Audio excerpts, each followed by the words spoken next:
কারোর জন্য কেউ কিছু বলতে চাইলে তখন এই কি বলে আনমিউট করে, তোমরা সবাই মিউট করে দাও, সরি। আচ্ছা, তোমরা তো এবার এখানে বি এবং সি সেকশনের স্টুডেন্টরা আছে, তাই না? হ্যালো, জি স্যার। একটু রেসপন্স করিও তোমরা, তা না হলে তো একটু সমস্যা হয়ে যাবে। হ্যাঁ, তাহলে তোমাদের, আমি যেহেতু অনেকদিন ক্লাস নিতে পারি নাই, তোমাদের একটু ক্লাস নিচ্ছি, তোমরা কষ্ট করে জয়েন করছো, সবাইকে ধন্যবাদ দিচ্ছি। দিয়ে আমি শুরু করি। আমি চেষ্টা করব আজকের ক্লাসটাতেই শেষ করার, যতটুকু পারা যায়। আর বাকি যদি কোনো কিছু থাকে তোমাদের সাথে সেটা আমি সাক্ষাতে কথা বলবো, ঠিক আছে? এখন তোমাদের এই এই যে স্লাইডটা, এই স্লাইডটা আমি তোমাদের ক্লাসেও দেখাইছিলাম সুন্দরভাবে। এখানে রেসপিরেশনের একটা সামারি স্লাইড। এটা রেসপিরেশন, তোমরা সবাই জানো যে oxidative breakdown of food materials into organic usable form, সেটাকে আমরা রেসপিরেশন বলি সাধারণত। অক্সিডেটিভ ব্রেকডাউন বলতেছি এই কারণেই, যেহেতু এখানে অক্সিডেশন মানে অক্সিজেনের উপস্থিতিতে অথবা অক্সিডেশনের মাধ্যমে যে 6 কার্বন বিশিষ্ট সুগার আছে সেটা ভেঙে 3 কার্বন বিশিষ্ট হয়ে তারপরে কিছু এই ইন্টারমিডিয়েট হিসেবে আমরা এনএডিএস এনএডিপিএইচ পাই, সেগুলো থেকে পরবর্তীতে আমরা ফাইনালি একটা এনার্জি পাই। তার একটা ছোট্ট একটা পুরো একটা রিয়াকশন এখানে দেয়া আছে, ঠিক আছে? যেটা আমরা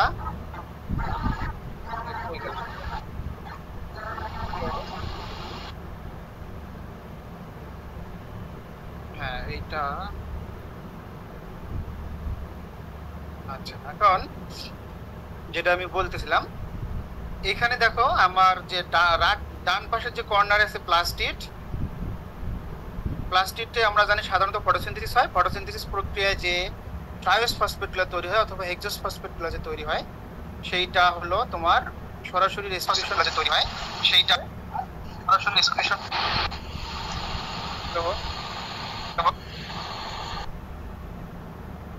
তোমরা শুনতে পাচ্ছ সবাই? জি স্যার।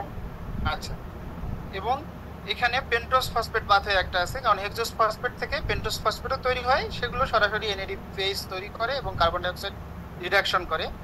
আর বাকি যেটা আছে, যেটা হলো প্লাস্টিড বাদ দিয়ে যে বাকি অংশটা, সেটা হলো সাইটোসেলের মধ্যে প্লাস্টিড এবং যে মাইটোকন্ড্রিয়া থাকে এবং সাইটোপ্লাজম থাকে, সেখানে মূলত গ্লাইকোলাইসিস, পেন্টোজ ফসফেট বাদে টিসিএস সাইকেল এবং অক্সিডেটিভ ফসফোরিলেশন, যেটাকে আমরা ইনডাইরেক্ট ফসফোরিলেশন বলতেছিলাম, এবং আরেকটা নাম হলো ইলেকট্রন ট্রান্সপোর্ট চেইন। এই সামারি রিঅ্যাকশনের মাধ্যমে আসলে আমরা মোটামুটি রেসপিরেশনের বিষয়গুলো জানতে পারি বা বুঝতে পারি। এবং আমরা রেসপিরেটরি সাবস্ট্রেট হিসেবে বলতেছিলাম কার্বোহাইড্রেট, প্রোটিন এবং লিপিড, 3 ধরনের। এবং এই যে লিপিড ব্রেকডাউন যে নিচে দেখতেছো, সেটাও কিন্তু আসলে যে ফ্যাট ম্যাটেরিয়ালগুলো প্লান্ট যে তৈরি করে অথবা প্লান্টে যেগুলো থাকে, সেগুলো তোমার টিসিএস সাইকেলের মাধ্যমেই ব্রেকডাউন হয়ে এনার্জি তৈরি করে। আর আমি বলতেছিলাম, আগেই বলছি, তোমাদের যদি মনে থাকে যে প্রোটিন কখনোই সাধারণত রেসপিরেশন প্রক্রিয়া অংশগ্রহণ করে না। যদি কখনো প্রোটিন রেসপিরেশন প্রক্রিয়া অংশগ্রহণ করে, তাহলে ধরে নিতে হবে যে প্লান্ট অথবা অ্যানিমেল যেটাই হোক না কেন, তার শরীরে মারাত্মক কোনো রোগ অথবা কোনো ডিজাস্টার চলতেছে, যার কারণে সে আস্তে আস্তে আসলে গোয়িং টু এক্সপায়ার, মানে মৃত্যুর দিকে যাচ্ছে। কারণ প্রোটিনগুলো সাধারণত যে তোমার ডিএনএ স্কেলেটন গুলো, যে ডিএনএ কোড গুলাতে যে পেপটাইড বন্ড গুলা থাকে, সেই বন্ড গুলার মাধ্যমে প্রোটিন গুলা কোড করা থাকে। এই কারণে যখন প্রোটিন রেসপিরেশন প্রক্রিয়া অংশগ্রহণ করে, তার মানে সে কোনো রোগে ভুগতেছে এবং প্লান্টটাও আস্তে আস্তে সে শেষের দিকে যাচ্ছে। এই কারণেই সাধারণত প্রোটিন খুব কম অংশগ্রহণ করে রেসপিরেশন প্রক্রিয়া। তাহলে এইটা যেহেতু তোমাদের এটা আমি একটু তোমাদের বললাম এই কারণেই যে এটা নিয়ে আমরা কথা বলছি অনেক। আমরা আসলে এখান থেকে সরাসরি চলে যাব। তোমাদের কতদূর পড়াইছিলাম, তোমাদের কি মনে আছে কতদূর পড়াইছিলাম? আমার মনে টিসিএস সাইকেল পর্যন্ত আসছিলাম আমরা, নাকি? কেউ কথা বলতেছে না, যাই হোক আমি শুরু করে দেই। যে স্যার আমাদের সি সেকশনে টাইপ অফ ফসফোরিলেশন পর্যন্ত হয়েছিল। টাইপস অফ ফসফোরিলেশন পর্যন্ত, ফাইন, তাহলে আমি ওখান থেকেই চলে আসি। ফসফোরিলেশন, ঠিক আছে। মানে তোমাদের মানে ক্লাস নিতে পাই না এরকম? স্যার 2টা ক্লাস নিয়েছিল। 2টা ক্লাস নিছে। এই যে টাইপস অফ ফসফোরিলেশন ক্লাসে এতটুকু আমরা জানি যে ইন্ট্রোডাক্টরি কথা বলছিলেন। তোমরা শোনো, শুনলে সব শোনো, আশা করি বুঝতে পারবা। তাহলে ফসফোরাইলেশন, যে সব ফসফোরাইলেশন কথা বলছো, আগের স্লাইডটাকে আমি এখানে আছে। আমরা সাধারণত ফটোসিন যেটা রেসপিরেশনকে আমরা ক্যাটাবলিক প্রসেস, আমরা এতদিন জানতাম অ্যানাবলিজম এবং ক্যাটাবলিজম, একটা হলো ডিস্ট্রাকটিভ প্রসেস। সিনথেসিসটা একটা অ্যানাবলিক প্রসেস, এখানে টু প্রোডিউস সিনথেসিস হয়, সেটাকে অ্যানাবলিক। আর ক্যাটাবলিক হলে যে প্রক্রিয়ায় কোনো কিছু আবার অন্য কিছু তৈরি করে, সেটাকে বলতেছি আমরা প্রসেস। কিন্তু এটাকে আমরা আসলে বলতেছি এটা একটা এমফিবলিক প্রসেস। এটাকে এমফিবলিক প্রসেস বলতেছি। এই যে লেফট সাইডে দেখো লেখা আছে এমফিবলিক প্রসেস, যে এখানে বলিজম এবং অ্যানাবলিজম একসাথে ঘটে, এই জন্য এটাকে, যেমন এখানে C6H12O6 সুগার বা মলিকুলসটা carbon oxygen carbon die oxide তৈরি করতেছে, এটা হলো ক্যাটাবলিক। এবং এই অক্সাইড রিলিজ করার সময় রিলিজ করে সেই এডিপি ফসফেট, একটা ফসফেট গ্রুপ অর্গানিক ফসফেট হিসেবে সাইটোপ্লাজম ম্যাট্রিক্সে যাবে, সেইটাতে হয়ে এডিপি তৈরি। এই কারণেই একই সাথে অ্যানাবলিজম হওয়ার কারণে আমরা অ্যামফিবলিক প্রসেস বলি। এবং এটাপি গুলাতে এটাকে বলা হচ্ছে এনার্জি কারেন্ট। তাহলে সেলের যে আর করুক, তাহলে আমরা এটা যে এটিপি কে বলা হয় সাধারণ কারেন্সি অফ সেল। যেমন কারেন্সি হলো টাকা, যে বিভিন্ন কারেন্সি গুলো ইউজ করে পারচেস করতে পারি, ঠিক বা অ্যানিমেল বা যে কোনো এই এটিপি গুলো ইউজ করে জীবন ধারণের জন্য চলা দেওয়া, ওঠা বসা এবং রিপোর্ট যত কিছু আছে তার ফাংশন গুলোকে কন্টিনিউ করতে ইউটিলাইজের মাধ্যমে। এবং এই এটিপি পাওয়ার একমাত্র, ঠিক আছে। এখন আমরা আর একটা শব্দ ফসফোরাইলেশন। ফসফোরাইলেশন এডিশন অফ, সেটা হলো ফসফোরাইলেশন। যখন যে ফসফেট, সেটাকে ফসফোরাইলেশন বলবো। Addition of phosphate to form is termed as phosphorylation. তার মানে যখন এই পি তৈরি হবে তখন নরমালি হবে, ঠিক আছে। এখন ফসফোরাইলেশনের যে কয় ধরনের ফসফোরাইলেশন জানা দরকার। একটা ফসফোরাইলেশন, একটা হলো লেভেল ফসফোরাইলেশন, আর একটা হলো ফসফোরাইলেশন, ঠিক আছে। এটা একটু টেনে আমরা photosphorylation consists of ATP of light in যেটা ক্লোরোপ্লাস্টে হয়, সেটাকে ফসফোরাইলেশন বলতেছি, কারণ আমরা জানি লাইট। আর ফসফোরাইলেশন হচ্ছে যে ফসফেট, হেডিং অফ হলো এনার্জি রিলিজ করা। তাহলে যে synthesis of in presence of light cell, যেটা হলো ফটোফসফোরাস। আর এক্সপ্রেশনের দুটো আছে, একটা হলো সাবস্ট্রেট লেভেল আর একটা হলো অক্সিডেটিভ। সাবস্ট্রেট লেভেল বলতেছি আমরা direct ADP by using substrate, সেটাকে বল সাবস্ট্রেট লেভেল ফসফোরাস। আর অক্সিডেটিভ ফসফোরাইলেশন আমরা ইনডাইরেক্ট, যেটা এনএডি এবং এফএডিএস এটা পাবো যখন গ্লাইকোলাইসিস বা এর মাধ্যমে যে তৈরি হওয়ার সময় খাবার ফুড মেট অক্সিডেশন হওয়ার সময় যে এনএডিএ এবং এফএডিএস তৈরি হয়, পরবর্তীতে ইনডাইরেক্ট ফসফোরাইলেশন টিপি তৈরি করে, সেটা আমরা আস্তে আস্তে দেখতে পারবো এখানে। অক্সিডেটিভ ফসফোরাইলেশনটা নিয়ে সংক্ষেপে আলোচনা করি। হলো ইনার মেমব্রেন অফ ইন্ডিয়া যদি হয়, আর মেসোজ এক্সটেনশন অফ প্লাজমা প্রোক্যারিওটস এর ক্ষেত্রে, কারণ ক্ষেত্রেই তো ইউক্যারিওটস গুলো আছে সেগুলোর মাইটোকন্ড্রিয়া থাকে। হলো প্রোক্যারিওট মাইটোকন্ড্রিয়া থাকে না, তবে সেখানে মাইটোকন্ড্রিয়া বদলে সেখানে তোমার মেসোজোমে এই অক্সিডেটিভ ফাংশনটা ঘটে। আর ডিফসফোরাইলেশন যেটা, সেটা সাধারণ বাকি ইউক্যারিওটসের সবখানেই হয়। এবং কখন হয়, যেটা হল ডিরেক্টলি যদি সাবস্ট্রেট করে এনার্জি তৈরি করে, যেটা আমরা একটু পারবো। রেসপিরেটরি সাবস্ট্রেট হিসেবে ইউজ হয়, সেটা আমরা একটু দেখে নিই। Substrate that oxidation or breakdown to energy, সেটাকে বলতেছি আমরা রেসপিরেটরি সাবস্ট্রেট। কি হতে পারে? কার্বোহাইড্রেট, ফ্যাট এবং প্রোটিন, যেটা আমি বলছিলাম। এবং আমরা কার্বোহাইড্রেট হলো instant energy, preferred source of energy, যার কারণেই অবস্থাতেই মানুষ বা কোনো অ্যানিমেলের, প্রাণীর বা কোনো লিভিং অর্গানিজম রেসপিরেটরি সময় অথবা কোনো কারণে যদি এনার্জি স্বল্পতা ঘটে, তা যদি কার্বোহাইড্রেট অ্যাপ্লাই করা যায় তাহলে সে এনার্জি পায়।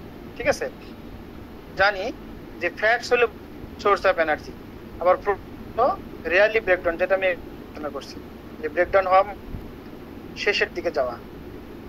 যদিও fat maximum source of energy, সাধারণত কার্বোহাইড্রেটটাকেই প্রিফার করা হয়, কারণ এটা হলো ইনস্ট্যান্ট সোর্স অথবা সোর্স। যদি আমরা খুব টায়ার্ড, আমরা কোনো মানুষ যদি কখনো হয়ে যায়, একটা ডায়াবেটিক্স পেশেন্টের, তো দেখবা তাকে সাধারণত চিনি শরবত খাওয়ানো, গ্লুকোজ শরবত খাওয়ানো হয়, কারণ যে ইনস্ট্যান্ট এনার্জি তাকে একটা মোটামুটি অবস্থায় রিফ্রেশ করে দিবে।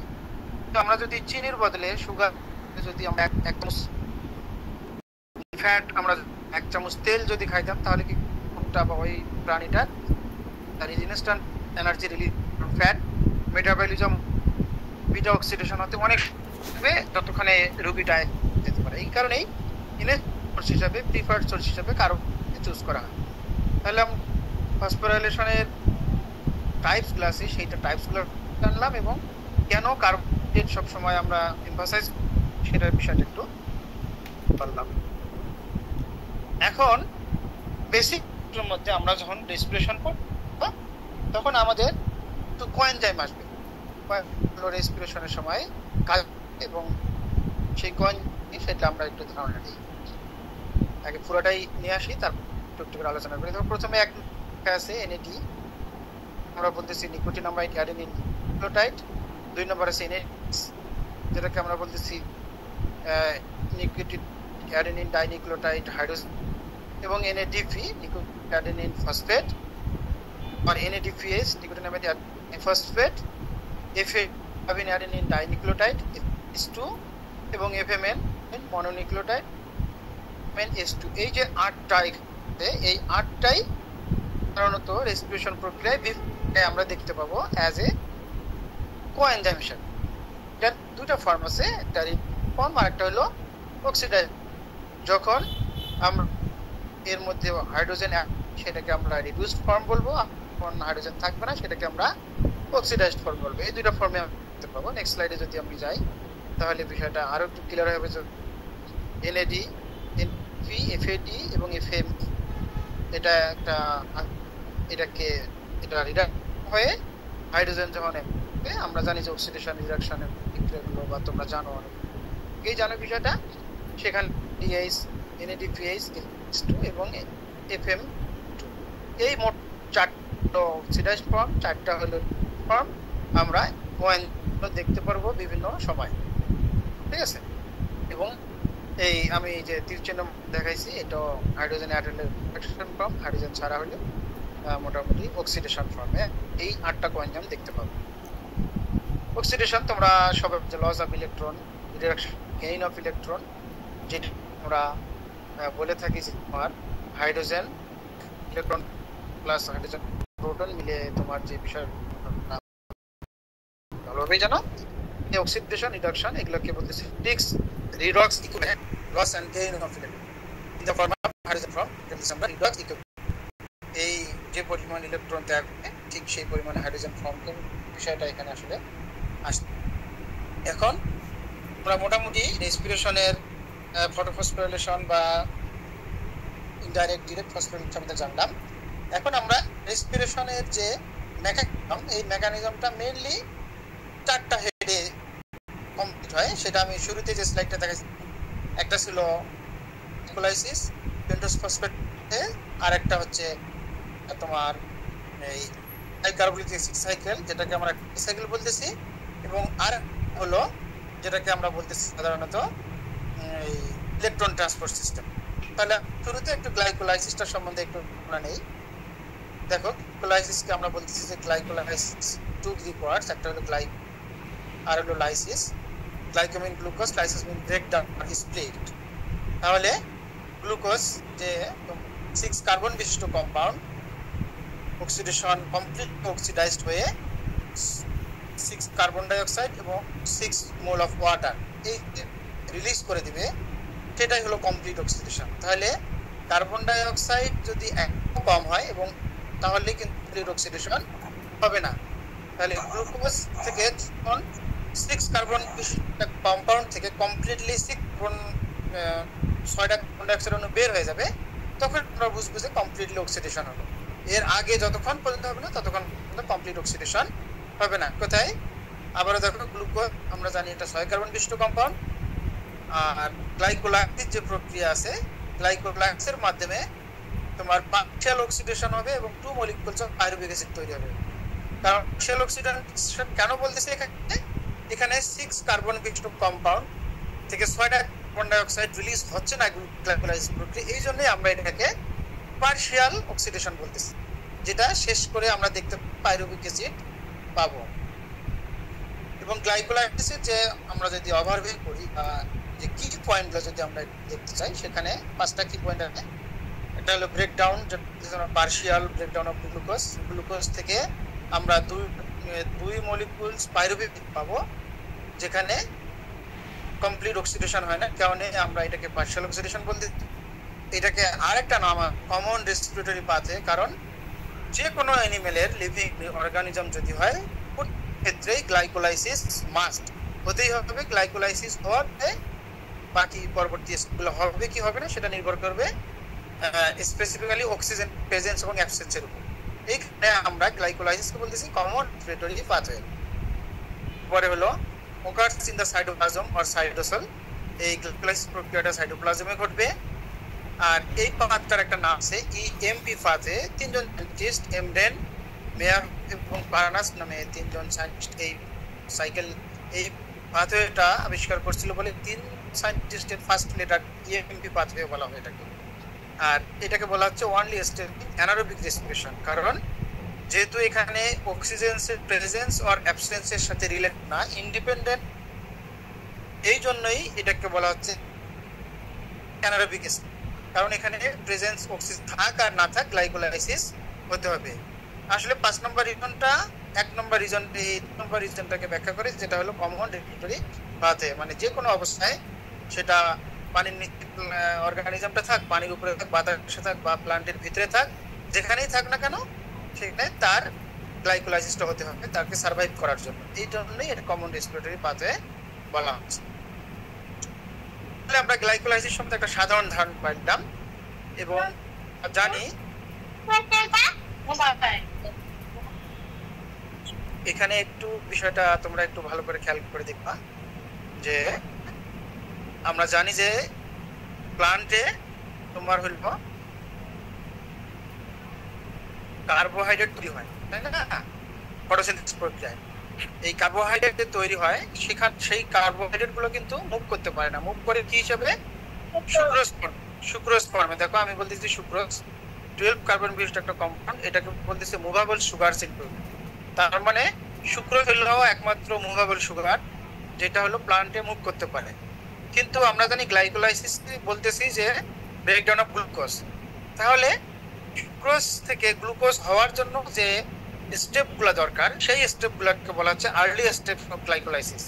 কারণ যেহেতু sucrose movable sugar in plants, কিন্তু প্লান্টসের গ্লাইকোলাইসিস হওয়ার জন্য সুক্রোজ না, দরকার হলো গ্লুকোজের। এই জন্য গ্লুকোজ তৈরি হওয়ার জন্য যে স্টেপগুলো সেটাকেই বলতেছে হলো তোমার এই ইন্টারমিডিয়েট স্টেপ অথবা আর্লি স্টেপস অফ গ্লাইকোলাইসিস।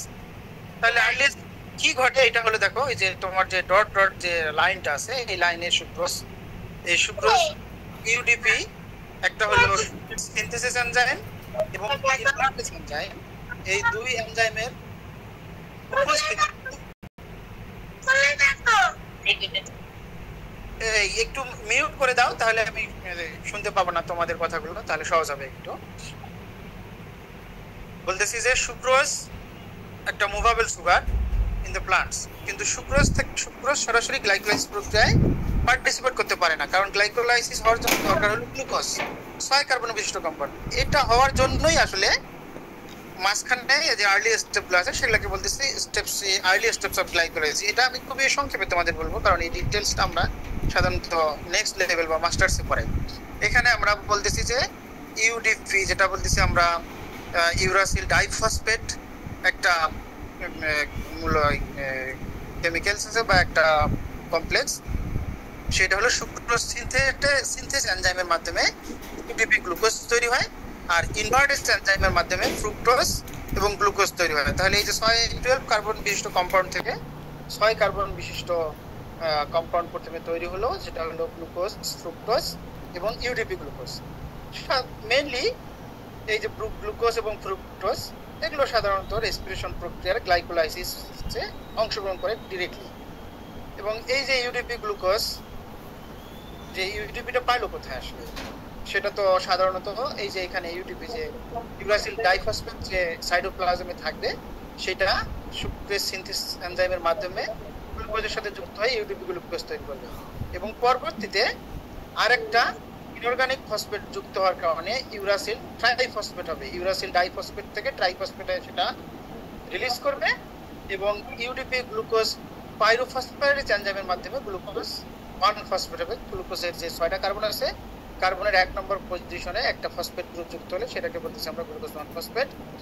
এইভাবে ফ্রুক্টোজ তৈরি হলো, গ্লুকোজ তৈরি হলো, এবং এইখানে পরবর্তীতে ফ্রুক্টোজ থেকে ফ্রুক্টোজ 1,6 বিসফসফেট হবে। এইভাবে আস্তে আস্তে ট্রাইফসফেট তৈরি হবে, ফাইনালি গ্লাইকোলাইসিস প্রক্রিয়াটা কমপ্লিট হবে। কোথায় হবে? সাইটোপ্লাজম।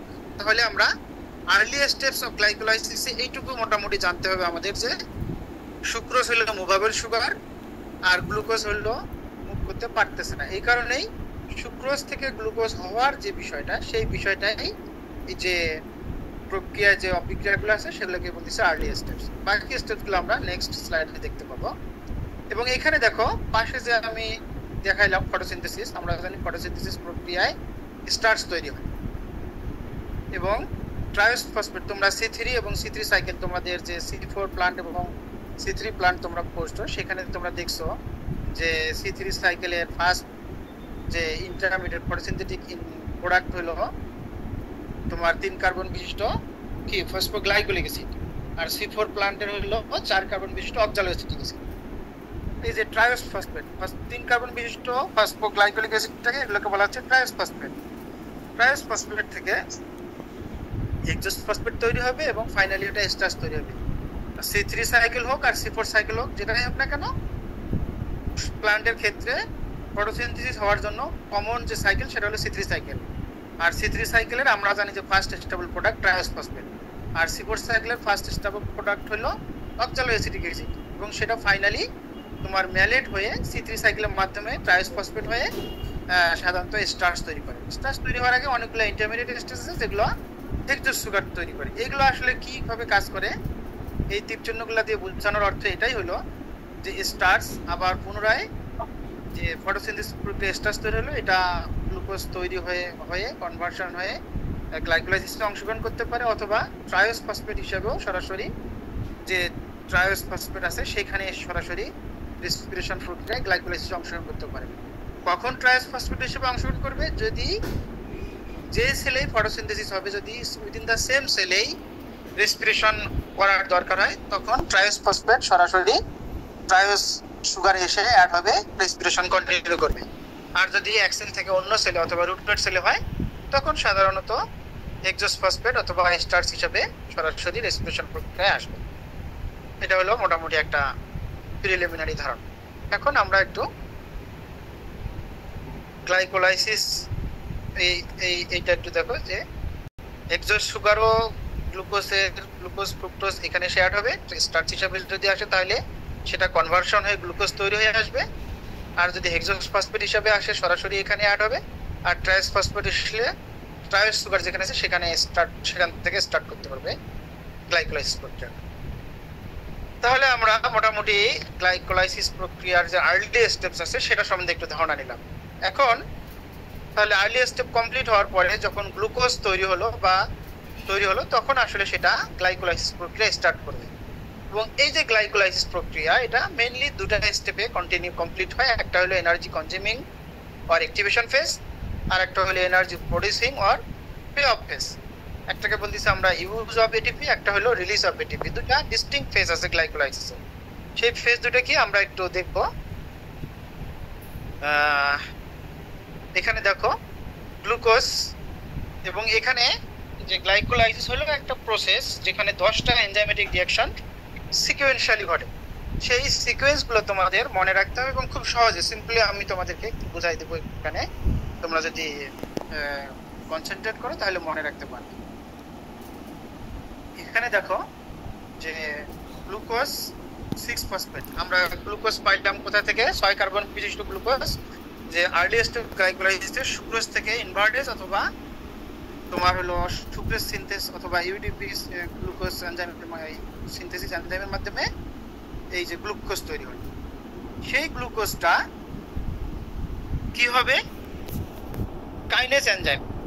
এখানে তোমরা একটা জিনিস মনে রাখবা, যেখানে কাইনেজ এনজাইম আছে খেয়াল রাখবা যে লাল যে এনজাইম, লাল কালারের যে এনজাইমটা, যেখানে কাইনেজ এনজাইম আছে সেখানেই তোমার হলো যে আইদার এটিপি তৈরি হবে অথবা এটিপি ভেঙে যাবে। এটা মনে রাখবা যে কাইনেজ এনজাইমের উপস্থিতি মানেই সেখানে এটিপি তৈরি অথবা এটিপি ভেঙে যাবে, যে কোনো একটা হবে ব্রেকডাউন অথবা এটিপি ফরমেশন যখনই কাইনেজ এনজাইম থাকবে। তাহলে এই যে কাইনেজ এনজাইমের নামকরণটা কখন কিরকম হবে তার সাথে একটা তোমাদের দেখে নাও, যে যদি সাবস্ট্রেট মানে যেটা বিক্রিয়া অংশগ্রহণ করে, আর প্রোডাক্ট হলো যে বিক্রিয়া যেটা তৈরি হয়, তাহলে সাবস্ট্রেট হলো গ্লুকোজ আর এখানে প্রোডাক্ট হলো গ্লুকোজ 6 ফসফেট। তাহলে এনজাইমের নামকরণ হবে কিসের সাথে? যদি সাবস্ট্রেটের নাম অনুসারে এনজাইমের নাম হয়, তাহলে গ্লুকোজ হলো, আমরা জানি যে গ্লুকোজকে বলা হয় হেক্সোসিল। এই জন্য গ্লুকোজ থেকে হেক্সো শব্দটা আসছে, আর কাইনেস তার মানে সাবস্ট্রেটের নাম অনুসারে যখন এনজাইমের নামকরণ হবে তখন অবশ্যই সেখানে এটিপি ভেঙে এটিপি তৈরি। ঠিক আছে, এটুকু মনে রাখো যে এনজাইমের নাম যদি সাবস্ট্রেটের নাম অনুসারে হয় তাহলে এটিপি ভেঙে এটিপি তৈরি হবে, আর যদি এনজাইমের নাম প্রোডাক্টের নাম অনুসারে হয় তাহলে এটিপি আর একটা ফসফেট গ্রুপের সাথে যুক্ত হয়ে, ইনঅর্গানিক ফসফেটের সাথে যুক্ত হয়ে এটিপি তৈরি করবে। সেটা আমরা আস্তে আস্তে দেখতে পারবো। তাহলে ফার্স্ট রিঅ্যাকশনটা হলো গ্লুকোজ থেকে গ্লুকোজ 6 ফসফেট। 6 ফসফেট বলতেছি কেন? গ্লুকোজের যে 6 কার্বন আছে তার 6 নম্বর কার্বনের সাথে একটা ফসফেট গ্রুপ যুক্ত হবে। ফসফেট গ্রুপটা কোথায় পেল?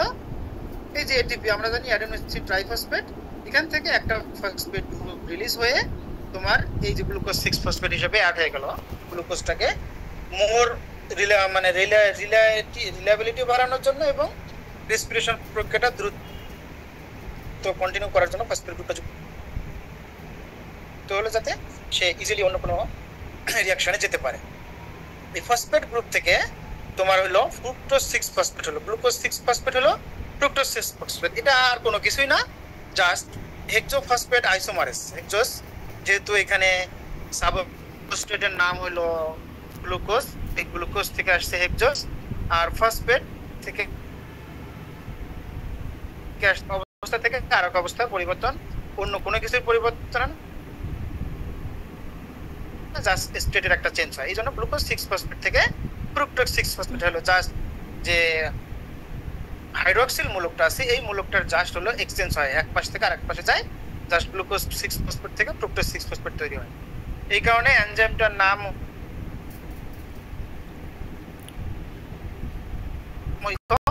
ফ্রুক্টোজ 6 ফসফেট থেকে ফ্রুক্টোজ 1,6 বিসফসফেট তৈরি হলো। তার মানে এই বিক্রিয়াটাকে কন্টিনিউ করার জন্য একটা ফসফেট গ্রুপ এনাফ না, এই জন্য ফ্রুক্টোজের আরো এক্সট্রা একটা ফসফেট দরকার হয়, এবং যেই ফসফেট গ্রুপটা দিয়ে তারা একটা ব্রিজ তৈরি করে।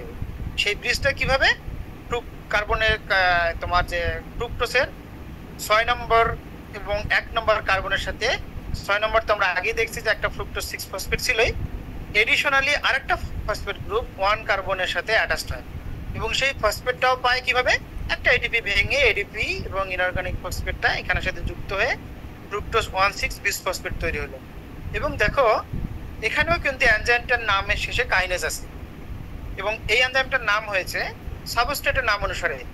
তাহলে আমি বলছিলাম সাবস্ট্রেটের নাম অনুসারে যদি কাইনেজ এনজাইমের নামকরণ করা হয় তাহলে ধরে নিতে হবে এটিপি এখানে ব্রেকডাউন হবে।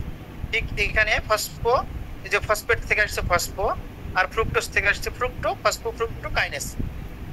এই ফসফো কাইনেজ এনজাইমটাকে বলা হয় পেসমেকার এনজাইম।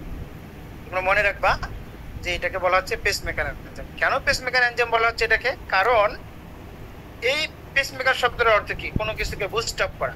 যেমন কারো যদি হার্টের সমস্যা, আমরা সেখানে পেসমেকার লাগাই, কারণ যে আমার হার্টের ফাংশনটাকে, ব্লাড সার্কুলেশনটাকে কন্টিনিউ করার জন্য।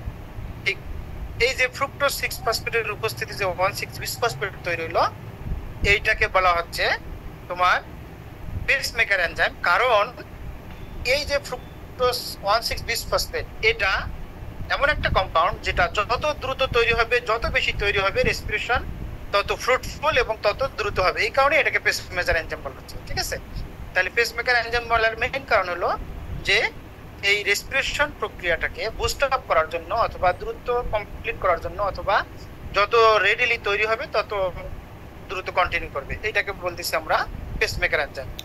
এবং এই যে ফ্রুক্টোজ 1,6 বিসফসফেটটা আছে এখানে অ্যালডোলেস এনজাইমের উপস্থিতিতে স্প্লিট হবে।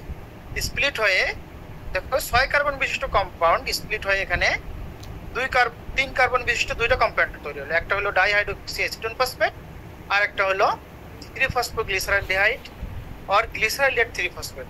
তাহলে এতক্ষণ 6 কার্বন বিশিষ্ট কম্পাউন্ড ছিল আর এটাকে আমরা ভেঙে স্প্লিট হয়ে দুইটা তৈরি হয়, যে 3-ফসফোগ্লিসারালডিহাইড 3-ফসফেট।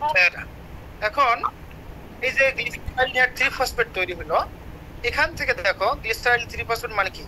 এই যে 3 কার্বন বিশিষ্ট যে ফসফেট গ্রুপের 3 নম্বর কার্বন পজিশনে একটা ফসফেট গ্রুপ যুক্ত হলো, এটার জন্য 3-ফসফেট। এবং এই যে গ্লিসারাইল 3-ফসফেট এটা পরবর্তী ধাপে যাওয়ার জন্য তার এক্সট্রা আরেকটা এডিশন অফ ফসফেট গ্রুপ দরকার হয়। এবং এই এডিশন অফ ফসফেট গ্রুপটা কোথা থেকে আসছে? ফসফরিক অ্যাসিড থেকে। এইখান থেকে ফসফেট গ্রুপটা যোগ হয়ে তার ফার্স্ট যে কার্বন পজিশনটা আছে সেখানে আরেকটা তৈরি হয়, একটা বিসফসফেট গ্রুপ তৈরি হলো। আর এখানে এনএডি রিডিউসড হয়ে এনএডিএইচ তৈরি করে, যেটা আমি শুরুতে বলছিলাম তোমাদেরকে যে আমরা কিছু কোএনজাইম দেখতে পারবো, এনএডিএইচ, এনএডি প্লাস, তারপরে হলো এফএডিএইচ, এফএডি প্লাস, এফএডিএইচ2, এনএডিএইচ2, এফএমএন, এগুলো বলছিলাম। এই কোএনজাইমগুলো আমরা এখন এই প্রথমবারের মতো এখানে দেখতে পেলাম যে এনএডি যে প্লাসটা এটা রিডিউসড হয়ে এনএডিএইচ তৈরি করবে। এবং এখানে গ্লিসারালডিহাইড 3-ফসফেট ডিহাইড্রোজেনেস, দেখো এই যে সাবস্ট্রেটের নাম অনুসারে এনজাইমের নামকরণ হলো। আর ডিহাইড্রোজেনেস মানে হলো ডিহাইড্রোজেনেস এনজাইম যেখানে থাকবে সেখানে এনএডি প্লাসটা হলো অলওয়েজ রিডিউসড হবে, এটা মনে রাখবা। এবং এখানে যে তোমার বিসফসফেট গ্রুপটা তৈরি হলো, এই বিসফসফেট গ্রুপটা পরবর্তীতে কি হচ্ছে 1,3-বিসফসফোগ্লিসারিক অ্যাসিড থেকে 3-ফসফোগ্লিসারিক অ্যাসিড তৈরি হলো। দেখো এখন আগে দুইটা ফসফেট গ্রুপ ছিল, এখন কিন্তু একটা ফসফেট গ্রুপ। তাহলে আরেকটা ফসফেট গ্রুপ কোথায় গেল? এই যে দেখো এডিপি অ্যাডিনোসিন ডাইফসফেট, যে আমরা এই যে শুরুতে যে দেখলাম দুইটা রিঅ্যাকশন এডিপি গুলো তৈরি হলো, এই এডিপি গুলো পুনরায় ইনঅর্গানিক ফসফেট এখান থেকে যে রিলিজ হলো সেটা যুক্ত করে এটিপি তৈরি করলো। তাহলে আমরা দেখো এখানে এনজাইমের নাম অবশ্যই কাইনেস হবে, যেহেতু এটিপি তৈরি অথবা ভাঙতেছে সেক্ষেত্রে এনজাইমের নামটা হবে কাইনেস এনজাইম। এবং যদি কাইনেস এনজাইমের নাম প্রোডাক্টের নাম অনুসারে হয় তাহলে এটিপি তৈরি হবে, আর যদি কাইনেস এনজাইমের নাম সাবস্ট্রেটের নাম অনুসারে হয় তাহলে এটিপি ভেঙে যাবে। এবং এখানে দেখো ফসফোগ্লিসারাইড কাইনেস, কেন ফসফোগ্লিসারাইড কাইনেস বলতেছি? দেখো এখানে ছিল বিসফসফোগ্লিসারিক অ্যাসিড কিন্তু আমরা পাইলাম ফসফোগ্লিসারিক অ্যাসিড, এই জন্য গ্লিসারিক অ্যাসিডের একটা সল্ট ফসফোগ্লিসারাইড কাইনেস এনজাইমের মাধ্যমে এটি একটা এটিপি তৈরি হলো। ঠিক আছে, আমরা একটা এটিপি পেলাম এখানে। এই হলো প্রথমবারের মতো আমরা একটা এটিপি পেলাম গ্লাইকোলাইসিস প্রক্রিয়ায়। এবার 3-ফসফোগ্লিসারিক অ্যাসিড 3 কার্বন বিশিষ্ট 2-ফসফোগ্লিসারিক অ্যাসিড হলো। কারণ কি? জাস্ট ফসফেট গ্রুপটার এক জায়গা থেকে আরেক জায়গায় সরে গেল এবং এখানে মিউটেশনের মাধ্যমে, যেটা হলো ফসফোগ্লিসারাইড মিউটেস এনজাইমের মাধ্যমে মিউটেশন হয়ে জাস্ট গ্লুকোজের ফসফেটের পজিশনটা চেঞ্জ হলো। তারপরে 3 কার্বন বিশিষ্ট ফসফোনিল পাইরুভেট তৈরি হলো এবং এখানে পাইরুভেট তৈরি হওয়ার সময় ইনোলেশন ঘটে। আর ইনোলেশন যখন ঘটবে তোমরা তখন সাধারণত ওয়াটার রিলিজ করে, এই জন্য ইনোলেশনের বিক্রিয়াটা এখানে ঘটলো এবং ফসফেনল পাইরুভেট তৈরি হলো। ফসফেনল পাইরুভেট থেকে ফাইনালি 3 কার্বন বিশিষ্ট পাইরুভিক অ্যাসিড তৈরি হলো। এবং এই যে ফসফেনল পাইরুভেট থেকে যখন পাইরুভিক অ্যাসিড তৈরি হলো, তাহলে এখানকার ফসফেট একটা গ্রুপ থাকতেছে না, এই ফসফেট গ্রুপটা রিলিজ হয়ে যে রিলিজ করা বের হয়ে গেল, সেই ফসফেট গ্রুপটা আবার ইনঅর্গানিক ফসফেটের সাথে যুক্ত হয়ে এটিপি তৈরি করে। তাহলে আমরা দেখো এখানে 2টা এটিপি পাইলাম। একটা হলো তোমার একেবারে লাস্ট স্টেপে 9 থেকে 10 নম্বর স্টেপে ফসফোগ্লিসারিক তোমার কি বলে তোমার পাইরুভিক অ্যাসিড তৈরি হওয়ার সময় একটা এটিপি তৈরি হলো, ফসফোগ্লিসারিক অ্যাসিড তৈরি হওয়ার সময় একটা এটিপি তৈরি হলো, 2টা এটিপি তৈরি হলো এবং আমরা এখানে NADH পেলাম। আর শুরুতে 2টা এটিপি ইউজ হলো। ঠিক আছে, এটুকু বুঝতে পারছো তো আমার কথা? এরপরে যখন এখানে পাইরুভিক অ্যাসিড তৈরি হলো, তখনও কিন্তু এই এনজাইমটার নাম কাইনেস এবং এই এনজাইমটার নাম হচ্ছে পাইরুভিক কাইনেস। কারণ আমরা বলতেছিলাম প্রোডাক্টের নাম অনুসারে একটা এনজাইম হবে, কারণ যখন এটিপি তৈরি হলো আমরা এটুকু বুঝতে পারলাম। এরপরে যে বিষয়গুলো আছে, এই যে পাইরুভিক অ্যাসিডটা সরাসরি মাইটোকন্ড্রিয়ায় যায় কিসের মাধ্যমে? কোএনজাইমের উপস্থিতিতে যায়, সেটা আমরা একটু পরে দেখবো। এই যে ফসফেনল পাইরুভেটটা তৈরি হলো, এটার আবার একটা অল্টারনেট রুট আছে, সেই অল্টারনেট রুটটার মাধ্যমে অক্সালোএসিটিক অ্যাসিড তৈরি হয়। কিভাবে অক্সালোএসিটিক অ্যাসিড হয়? পিপি কার্বক্সিলেজ। এই এনজাইমটা তোমরা অনেক আগেই জানতে পারছো, ফটোসিনথেসিস প্রক্রিয়ায় আমরা জানি যে C3 সাইকেলের হলো রুবিস্কো বিস ফসফেট ডিকার্বক্সিলেজ এনজাইম, যেটা কার্বনকে রিসিভ করে, আর তোমার হলো আর একটা ফসফেনল পাইরুভেট কার্বক্সিলেজ এনজাইম আছে তোমার C4 সাইকেলে। এই যে এনজাইমটা, এই কার্বক্সিলেজ এনজাইমের মাধ্যমে ফসফেনল পাইরুভেটটা অক্সালোএসিটিক অ্যাসিড তৈরি হলো। কারণ ফসফেনল পাইরুভেট 3 কার্বন বিশিষ্ট কম্পাউন্ড, এই কার্বক্সিলেজের এনজাইমের মাধ্যমে কার্বক্সিলেশন হয় এবং এখানে কার্বনেট গ্রুপ, এই কার্বক্সিল গ্রুপটা এখানে যুক্ত হয়ে 4 কার্বন বিশিষ্ট একটা অ্যাসিড তৈরি করে, যেটাকে বলতেছি আমরা অক্সালোএসিটিক অ্যাসিড। এই অক্সালোএসিটিক অ্যাসিডটা ম্যালেট তৈরি হয় ম্যালেট ডিহাইড্রোজেনেজ এনজাইমের মাধ্যমে, এবং যেহেতু ডিহাইড্রোজেনেজ এনজাইম সেখানে অবশ্যই তোমার NAD রিডিউসড হবে। আমি শুরুতেই বলছিলাম এই যে তোমার এই স্টেপটাতে এই ম্যালেটটা ভেহিকুলে যায়, ভেহিকুল ম্যালেট হিসেবে জমা হতে পারে অথবা সরাসরি মাইটোকন্ড্রিয়া যাইতে পারে। এটা আমরা কখন যায় এটা আমরা TCA সাইকেল গেলে বুঝতে পারবো। তাহলে দেখো আমরা এতক্ষণ যেটা দেখলাম গ্লাইকোলাইসিসের একটা শর্ট রুট, এবং এখানে আমরা এখন পর্যন্ত আলোচনা করছি একটা 3 কার্বন বিশিষ্ট কম্পাউন্ড নিয়ে, কিন্তু আমাদের তো গ্লাইকোলাইসিস হয় হলো 6 কার্বন বিশিষ্ট, তাহলে আর 3 কার্বন কম্পাউন্ড কোথায় যাবে সেটা আমরা একটু দেখে নেই। যে ডাইহাইড্রোক্সি অ্যাসিটোন ফসফেট, এটা এখানে কিছু রিভার্সিবল রিঅ্যাকশন আছে, যেমন এই যে ট্রাইস ফসফেট আইসোমারেসের মাধ্যমে এই যে ডাইহাইড্রোক্সি অ্যাসিটোন ফসফেট সেটা আবার ট্রান্সফার হয়, কিভাবে আইসোমারাইজেশন হয় 3-ফসফোগ্লিসাইড তৈরি করে, এবং এই যে 3 কার্বন বিশিষ্ট সুগারগুলোকে ট্রাইস ফসফেট বলা হয়, ট্রাইস ফসফেট সুগার। এবং এই যে 2x দেখতেছো, আমি 2x দিলাম, এই প্রতিটা বিক্রিয়ায় 2 টাইমস করে ঘটবে। কেন 2 টাইমস করে?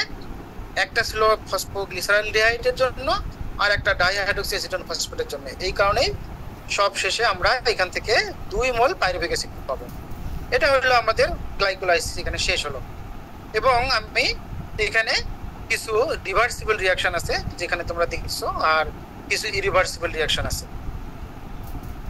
তাহলে আমরা শুরুতেই বলছিলাম যে গ্লাইকোলাইসিসের শুরুতেই বলছিলাম যে এটা হলো একটা 2টা ফেজ আছে, একটা হলো অ্যাক্টিভেশন ফেজ আর এনার্জি কনজিউমিং ফেজ। এখানে তাহলে গ্লুকোজ থেকে গ্লুকোজ 6 ফসফেট এবং ফ্রুক্টোজ 6 ফসফেট থেকে ফ্রুক্টোজ 1,6 বিস ফসফেট যে তৈরি হলো, এই ফেজটাকে বলা হচ্ছে অ্যাক্টিভেশন ফেজ। কেন অ্যাক্টিভেশন ফেজ বলতেছি আমরা? কারণ এটা হলো মনে করো তুমি বিজনেস স্টার্ট করতে চাচ্ছ, বিজনেস স্টার্ট করলে তোমার কিছু কারেন্সি লাগবে, কিছু এনার্জি লাগবে বা কিছু টাকা লাগবে, সেই এনার্জিগুলো শুরুতেই তৈরি করে নেয়। এই জন্য আমরা এটাকে অ্যাক্টিভেশন ফেজ অথবা কনজিউমিং ফেজ বলতেছি, কারণ এখানে এনার্জি এটিপি হলো এনার্জি, যেটা আমরা বলছিলাম যে এনার্জি কারেন্সি অফ সেল, শুরুতেই বললাম এই এনার্জিটা এখানে ইউজ হয় বলি আমরা এটাকে কনজিউমিং ফেজ বলতেছি।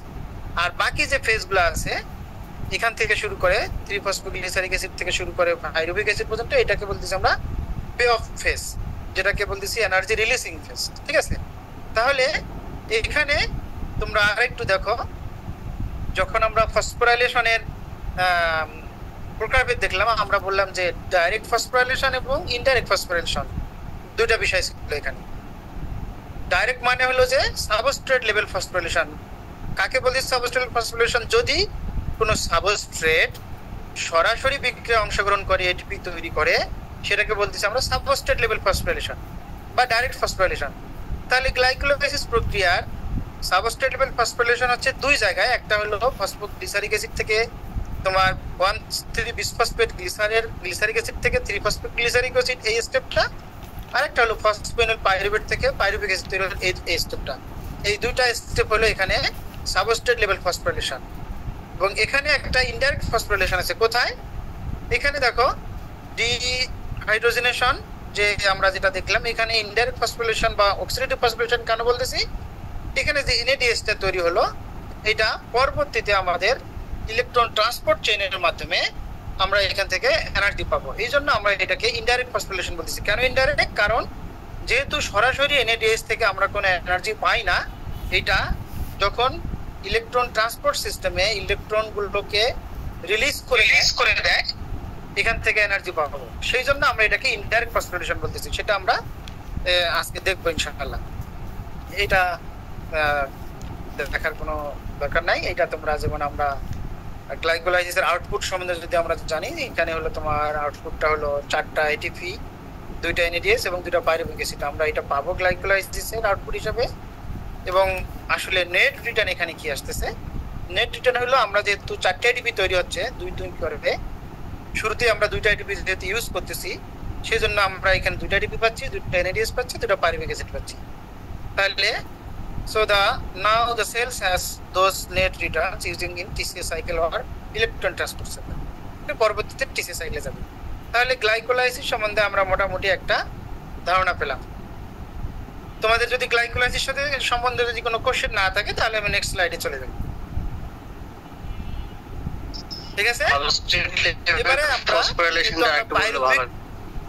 সাবস্ট্রেট লেভেল ফসফোরিলেশনটা হ্যাঁ কি বলো সাবস্ট্রেট লেভেল ফসফোরিলেশনটা আরেকবার বলছি। Substrate level phosphorylation, fine. এই যে সাবস্ট্রেট লেভেল ফসফোরিলেশন যেটা, সেটা দেখো, দেখতে পাচ্ছ তো না? জি স্যার। দেখতে পাচ্ছ? হ্যাঁ জি স্যার। সাবস্ট্রেট লেভেল ফসফোরিলেশন হলো, হ্যাঁ আমি তোমাকে বলতেছি, দেখো এই যে এই স্লাইডটা দেখো, টাইপস অফ ফসফোরিলেশন। ফটোফসফোরিলেশন নিয়ে আমাদের কোনো এখানে কথা নাই, যেহেতু এটা ফটোসিনথেসিস প্রক্রিয়া হয়। ফসফোরাইলেশন প্রক্রিয়ায় এটিপি তৈরির প্রচেষ্টাই হলো ফসফোরাইলেশন। এই তোমার যখন এডিপি থেকে এটিপি তৈরি হবে সেটা হলো ফসফোরাইলেশন, যেহেতু অ্যাডিনোসিন ডাইফসফেটের সাথে একটা ফসফেট গ্রুপ যুক্ত হয়, এই কারণেই আমরা এটাকে ফসফোরাইলেশন বলতেছি। আর ফসফোরাইলেশনের 3 ধরনের ছিল। ফটোফসফোরিলেশন যেটা হলো পিগমেন্ট সিস্টেম 2 এ হয় ফটোসিনথেসিসে, এটা তোমরা ফটোসিনথেসিসে পড়ছো। আমাদের এখানে হলো সাবস্ট্রেট লেভেল আর একটা হলো অক্সিডেটিভ ফসফোরিলেশন।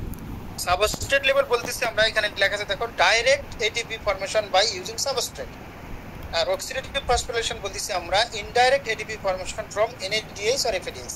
ঠিক আছে? এখানেই ক্লিয়ার করে দিয়েছি আমি বিষয়টা, যেই বিষয়টা আমি এখানে তোমাদের এখানে বলতেছিলাম যে এখানে যে এটা হলো সাবস্ট্রেট বিক্রিয়ার যেটা হলো স্টার্ট করতেছে যে বিক্রিয়া। যদি তুমি এই বিক্রিয়াটার কথা চিন্তা করো, যেখানে স্টার্ট করতেছে সেটা হলো সাবস্ট্রেট আর যেটা তৈরি করতেছে সেটা হলো প্রোডাক্ট। তাহলে এখানে 1,3-বিসফসফোগ্লিসারিক অ্যাসিড থেকে 3-ফসফোগ্লিসারিক অ্যাসিড তৈরি হয় এবং এখানে একটা এটিপি তৈরি হচ্ছে। তাহলে এই যে সাবস্ট্রেট থেকে সরাসরি এটিপি তৈরি হয় বিক্রিয়া অংশগ্রহণ করলে, সেটাকে বলতেছি আমরা সাবস্ট্রেট লেভেল ফসফোরিলেশন। এটা আরেকটা অল্টারনেট নেম হলো ডাইরেক্ট ফসফোরিলেশন। বুঝতে পারছো? আর ইনডাইরেক্ট বলতেছি এই কারণে, যেহেতু আমরা বললাম শুরুতেই যে এনএডিএইচ থেকে আমরা এটিপি পাবো কিন্তু সরাসরি পাবো না, সেটা ইলেকট্রন লুজ করার মাধ্যমে। এই জন্য আমরা এটাকে বলতেছি ইনডাইরেক্ট ফসফোরিলেশন আর অক্সিডেটিভ ফসফোরিলেশন, যেটা অক্সিডেশন। এনএডিএইচ হলো একটা রিডিউসড ফর্ম অফ এনএডিএ, তাই না? এটা যখন আবার অক্সিডেশনে যাবে তখন হাইড্রোজেন আয়নটা রিলিজ করে দিবে, রিলিজ করে দিলে ইলেকট্রনও রিলিজ করবে, তখন এনার্জিটা আমরা সেখানে আবার পাবো। সেটাকে এই জন্য অনেক পরে পাবো, কখন সেটা আমরা ইলেকট্রন ট্রান্সপোর্ট চেইনে দেখবো। এই কারণে আমরা এটাকে ইনডাইরেক্ট বলতেছি। ডিরেক্ট হলো সরাসরি সাবস্ট্রেট থেকে এটিপি তৈরি হবে, আর ইনডাইরেক্ট হলো এনএডিএইচ অথবা এনএডিপিএইচ থেকে অথবা এফএডিএইচ থেকে যে এটিপি তৈরি হবে সেটা হলো ইনডাইরেক্ট। ইনডাইরেক্ট মিন হলো অক্সিডেটিভ ফসফোরিলেশন, ডাইরেক্ট মিন হলো সাবস্ট্রেট লেভেল ফসফোরিলেশন। ঠিক আছে? জি স্যার। আচ্ছা, ফেট অফ পাইরুভেট, আমরা যেহেতু পাইরুভেট পেয়ে গেলাম লাইলাইসিস শেষে, তাহলে এই পাইরুভেটটা আসলে কি হয় সেটা আমাদের একটু জানা দরকার। পাইরুভেটটার কপালে কি ঘটে এটা ডিপেন্ড করবে কিসের উপর? সেল নিড, সেলের কতটুকু প্রয়োজন তার উপর, এবং প্রেজেন্স আর অ্যাবসেন্স অফ অক্সিজেন। তাহলে এখানে একটা জিনিস তোমরা মনে রাখবা, সাধারণত রেসপিরেশন মেইনলি দুই ধরনের। একটা হলো তোমার ইন প্রেজেন্স অফ অক্সিজেন, যেটাকে বলতেছি আমরা অ্যারোবিক রেসপিরেশন, আর একটা হলো ইন অ্যাবসেন্স অফ অক্সিজেন, যেটাকে বলতেছি আমরা অ্যানারোবিক রেসপিরেশন। তাহলে কখন অ্যারোবিক রেসপিরেশন হবে? যখন অক্সিজেন থাকতেছে, আর যখন অক্সিজেন থাকবে না অ্যানারোবিক। এখন এই যে প্রেজেন্স আর অ্যাবসেন্স অফ অক্সিজেন, এই গ্লাইকোলাইসিসটা কিন্তু এর উপর ডিপেন্ডেন্ট না। গ্লাইকোলাইসিস কমন রেসপিরেটরি পাথওয়ে, এটা হতেই হবে। পাইরুভিক অ্যাসিড তৈরি হওয়ার পরে সেটা পরবর্তী স্টেপে যাবে কি যাবে না সেটা নির্ভর করবে অক্সিজেনের প্রেজেন্স এবং উপস্থিত অ্যাবসেন্সের উপর, আর হলো সেল কি কতটুকু এনার্জি দরকার আছে তার উপর। ঠিক আছে? মনে করো একটা ব্যাকটেরিয়া, আমরা জানি ব্যাকটেরিয়া সাধারণত ফ্যাকাল্টেটিভ ইন নেচার হইতে পারে, অব্লিগেটরি নেচার হইতে পারে, তাই না? অব্লিগেটরি মানে তার কিছু অব্লিগেশন আছে যে সে এই জায়গা ছাড়া থাকতে পারবে না। ফ্যাকাল্টেটিভ বলতে আমরা বোঝাচ্ছি বাংলা ভাষায় যেটাকে বলতেছি আমরা সুবিধাবাদী। সুবিধাবাদীর অর্থ এটাই হলো যে যে যখন যে এনভায়রনমেন্ট তখন সে সেই এনভায়রনমেন্টে নিজেকে খাপ খাইয়ে নেয়। ঠিক আছে? এটাকে বলতেছি সুবিধাবাদী। এখন ব্যাকটেরিয়া আমরা জানি যে স্পেসে আছে, মাটির নিচে আছে, বাতাসে আছে, আবার হলো সারফেসে আছে, আবার গাছের ভিতরেও আছে, রুটেও আছে, শুটেও আছে, ফ্রুটেও আছে, এমনকি তোমার হাত পা সবখানে আছে। এখন ব্যাকটেরিয়াগুলো যখন পানির নিচে থাকে, কখন পানির নিচে থাকে? মনে করো রাইস ফিল্ডটা যদি আমরা ইরিগেশন দিয়ে ভরাই দিলাম, তাহলে সেখানে ব্যাকটেরিয়াগুলো কিভাবে বেঁচে থাকবে? তখন তারা নিজের প্রয়োজনে, তখন তারা অক্সিজেনের অনুপস্থিত থাকার কারণে তারা তখন ফ্যাকাল্টেটিভ নেচার করে অ্যানারোবিক রেসপিরেশনে যাবে। অথবা একটা পটেটো ফিল্ড আছে, অথবা আলুর ক্ষেতে তোমরা ইরিগেশন দিয়ে ফ্লাড ইরিগেশন দিয়ে দিলা, তাহলে ফ্লাড ইরিগেশন দিলে সেখানে তো এয়ার স্পেসগুলো নষ্ট ফিল আপ হয়ে যাবে না, মাইক্রোপোরগুলা ফিল আপ হয়ে গেলে তো সেখানে বাতাস থাকবে না। বাতাস না থাকলে তাহলে কি ব্যাকটেরিয়াগুলো মারা যাবে? যাবে না। তখন তারা কি করবে? এই বাতাসের অনুপস্থিতিতে তাদের লাইফ সাইকেল কন্টিনিউ করার জন্য তারা অ্যানারোবিক রেসপিরেশনে যাবে। এটাই আসলে আমি বোঝাতে চাইছি যে মেইনলি দুই ধরনের, কিন্তু এই দুটো ছাড়াও আরো দুটো রেসপিরেশনের টাইপ আছে। একটাকে বলতেছি আমরা গ্রোথ রেসপিরেশন, আর একটা হলো মেইনটেনেন্স রেসপিরেশন। কখন গ্রোথ রেসপিরেশন হয়? যখন গ্রোথ কন্টিনিউ করার জন্য প্লান্টের হলো রেসপিরেশন ঘটে। যেমন একটা রুট টিপ তৈরি হবে, অথবা শুট টিপ তৈরি হবে, ফ্লাওয়ার ইনিশিয়েশন হচ্ছে, ফ্রুটের ডেভেলপমেন্ট হচ্ছে, এই যে জায়গাগুলা বা ডায়ামিটারে বাড়তেছে, এই যে এইগুলোকে বলতেছি আমরা গ্রোথ। এই গ্রোথ কন্ডিশনগুলোয় যে রেসপিরেশন করতেছে সেটাকে বলতেছি আমরা গ্রোথ রেসপিরেশন। আর একটা হলো মেইনটেনেন্স রেসপিরেশন। কখন? তোমরা পটেটো টিউবারকে যদি স্টোরেজে রাখো তাহলে সেই স্টিল অ্যালাইভ থাকে বিফোর ইউজ পর্যন্ত। এই যে অ্যালাইভ থাকলো স্টোরেজ কন্ডিশনে, এইখানে যে মিনিমাম রেসপিরেশন করে যে বেঁচে ছিল এটা হলো মেইনটেনেন্স রেসপিরেশন। অথবা একটা সিডের কথা চিন্তা করো, সিডটাকে আমরা স্টোর করে রাখি পরবর্তীতে আবার নতুন করে সিডলিং দিয়ে চাষাবাদ করার জন্য। এই সময় যে সিডটা ভায়াবেল থাকলো, সেই ভায়াবিলিটিটা রক্ষা করার জন্য তার যে মিনিমাম রেসপিরেশন দরকার ছিল সেটা সে করছে, কারণ সেখানে ফটোসিনথেসিস হচ্ছে না, ফটোসিনথেট জমাও হচ্ছে না। তার যে স্টোর ফুডটা আছে সেই ফুডটাকে সে খুবই অল্প পরিমাণে ইউজ করে, অথবা কুইসেন্ট স্টেজে যায়, সুপ্ত অবস্থায় বেঁচে থাকার জন্য যে রেসপিরেশনটা সেটাকে বলতেছিলাম আমরা মেইনটেনেন্স রেসপিরেশন, মেইনটেইন করার জন্য। অনেক সময় যেমন আমরা দেখি না যে বন্ধু বান্ধবী অথবা আত্মীয় স্বজনের সম্পর্কগুলো মেইনটেইন করার জন্য যে আচরণগুলো করি, সেই ধরনের যে রেসপিরেশন সেটাকে বলতেছি আমরা মেইনটেনেন্স রেসপিরেশন। তাহলে মোটামুটি আমরা চারটা জানতে পারলাম, অ্যারোবিক, অ্যানারোবিক, এই দুটো মেইন, আরো এক্সট্রা দুটো, একটা হলো গ্রোথ আর একটা হলো মেইনটেনেন্স রেসপিরেশন। এটা বাদ দিয়ে তোমরা অনেক সময় ডার্ক রেসপিরেশন নামে একটা কথা শুনবা, যে আসলে ডার্ক রেসপিরেশন কি? ডার্ক রেসপিরেশন আর কিছুই না, এটা হলো জাস্ট নর্মাল রেসপিরেশন। নর্মাল রেসপিরেশনটাকে ডার্ক রেসপিরেশন বলা হয়। তাহলে দেখো, গ্লুকোজ থেকে গ্লাইকোলাইসিস 10টা রিঅ্যাকশন শেষ করে পাইরুভেট তৈরি হলে এই পাইরুভেটের আসলে কি কি ঘটবে? পাইরুভেটের 3টা ফাংশন এখানে ঘটবে। একটা হলো যে অ্যারোবিক রেসপিরেশন, যদি কার্বন অক্সিজেনের উপস্থিতিতে থাকে তাহলে সেটা অ্যাসিটাইল কোয়ে তৈরি করে সাইডিক অ্যাসিড সাইকেলে যাবে। আর যদি অক্সিজেন না থাকে সে ইথানল বা অ্যালকোহল ফার্মেন্টেশন করবে, ফার্মেন্টেশন করে ওখানে শেষ করবে। কারণ এই ক্ষেত্রে আমরা ফার্মেন্টেশন হয়ে ইথানল তৈরি করবে, এটা সাধারণত কিছু ইস্ট অথবা কিছু ব্যাকটেরিয়াতে এই অ্যানারোবিক রেসপিরেশনটা আমরা দেখতে পাই। কারণ তারা অল্প পরিমাণ এনার্জি নিয়ে এনার্জি লাগে, এই জন্য অথবা ইস্টগুলো যদি অ্যানারোবিক কন্ডিশনে তারা সাধারণত লাইফ সাইকেল কন্টিনিউ করে, এই জন্য তাদের টিসিএস সাইকেলে যাওয়ার বা অ্যারোবিক রেসপিরেশন হওয়ার সুযোগ নেই।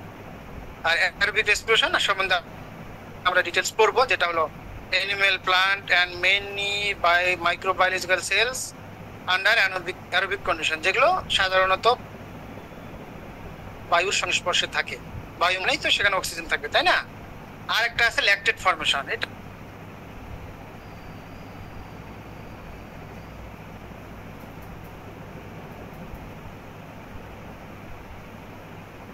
অনেকগুলো দৌড়ায়, দৌড়ানোর পর আমরা হাঁপাই যাচ্ছি, আমরা দ্রুত নিঃশ্বাস নিচ্ছি। এই সময় যে আমাদের শরীরে যে অক্সিজেনের ঘাটতি হয় সেটাকেই বলতেছি আমরা হাইপোক্সিক কন্ডিশন। এবং এই কন্ডিশনে সাধারণত ল্যাকটিক অ্যাসিড তৈরি হয়। এই জন্য দেখবা যে প্রচন্ড ব্যায়াম করার পর, প্রচন্ড পরিমাণ দৌড়ানোর পর তুমি পরের দিনে দেখবা যে তোমার মাসল গুলো ব্যথা করতেছে। এই যে মাসল সেলে ব্যথা হওয়ার মেইন কারণ হলো সেখানে এই যে ল্যাকটিক অ্যাসিড গুলো তৈরি হয়, সেই ল্যাকটিক অ্যাসিড গুলো তোমার মাসল গুলাকে একটু ব্যথা অনুভব করায়। এবং দীর্ঘদিন যদি তুমি এটা করতে থাকো তাহলে একসময় তোমার অ্যাডজাস্ট হয়ে যায়, তখন তোমার ওই পেইন গুলো ফিল করে না। ঠিক আছে, তাহলে আমরা ফেট অফ পাইরুভেট জানতে পারলাম যে একটা পাইরুভেট গ্লাইকোলাইসিস প্রক্রিয়ায় তৈরি হওয়ার পরে তার কি কি ফেট হবে। মেইনলি দুটো ফেট, একটা হলো অ্যারোবিক, অ্যানারোবিক। অ্যারোবিকে হলে মাইটোকন্ড্রিয়ায় যাবে টিসি সাইকেলের মাধ্যমে, আর অ্যানারোবিক হলে আইদার অ্যালকোহল ফার্মেন্টেশন আর ল্যাকটিক অ্যাসিড ফর্মেশন, দুইটা হতে পারে। এই জন্য আমরা মোটামুটি আমরা অ্যারোবিক রেসপিরেশনটা একটু দেখার চেষ্টা করবো। অ্যারোবিক রেসপিরেশনটা দেখার আগে আমরা এখানে দুইটা ইম্পর্টেন্ট বিষয় তোমাদের সঙ্গে আলোচনা করতে চাই। একটা হলো লিঙ্ক রিঅ্যাকশন, আর একটা হলো টিসিও সাইকেল বা ক্রেবস সাইকেল অথবা সাইটিক অ্যাসিড সাইকেল। এই সাইকেলটাকে বলা হয় তোমার টিসিও সাইকেল, ক্রেবস সাইকেল। আমরা পরে আসতেছি, লিঙ্ক রিঅ্যাকশনটা সম্বন্ধে আমরা একটু ধারণা করি। অ্যারোবিক রেসপিরেশনটা মেইনলি লিঙ্ক রিঅ্যাকশন কমপ্লিট করে তারপরে টিসিও সাইকেলে যায়। তাহলে আমরা একটু লিঙ্ক রিঅ্যাকশনটা দেখি, আসলে লিঙ্ক রিঅ্যাকশনটা কি। লিঙ্ক রিঅ্যাকশনটা হলো যে স্লাইডটা যদি একটু বড় করতেন। স্লাইডটা বড়, সরি, আগেই বলতাম, আমি ভুলে গেছিলাম। যে লিঙ্ক রিঅ্যাকশনটা হলো, দেখো যে এখানে হলো তোমার পাইরুভিক অ্যাসিড আমরা পাইলাম, সেই পাইরুভিক অ্যাসিড থেকে যে অ্যাসিটাইল কোয়ে তৈরি হবে। অ্যাসিটাইল কোয়ে তৈরি হওয়ার যে প্রক্রিয়াটা, এই মাঝখানে যে রিঅ্যাকশনগুলো ঘটে সেই রিঅ্যাকশনগুলোকে বলা হচ্ছে লিঙ্ক রিঅ্যাকশন। এবং আমরা জানি যে লিঙ্ক রিঅ্যাকশন প্রক্রিয়ায় তোমার পাইরুভিক অ্যাসিড, এখানে পাইরুভেট ডিহাইড্রোজেনেজ এনজাইমের উপস্থিতিতে এই রিঅ্যাকশনটা মেইনলি ঘটে। এই ডিহাইড্রোজেনেজ এনজাইমটা আসলে যখনই থাকবে তখনই আমরা এই যে এনএডি যে রিডিউস অক্সিডাইজড ফর্মের যে কোএনজাইম ছিল, এটা সবসময় রিডাকশন ফর্মে যাবে। ঠিক আছে, এইটাকে আমরা এই যে এনএডিএইচটা তৈরি হচ্ছে, এটা পরবর্তীতে অক্সিডেটিভ ফসফোরাইলেশনে যায় এনার্জি তৈরি করবে।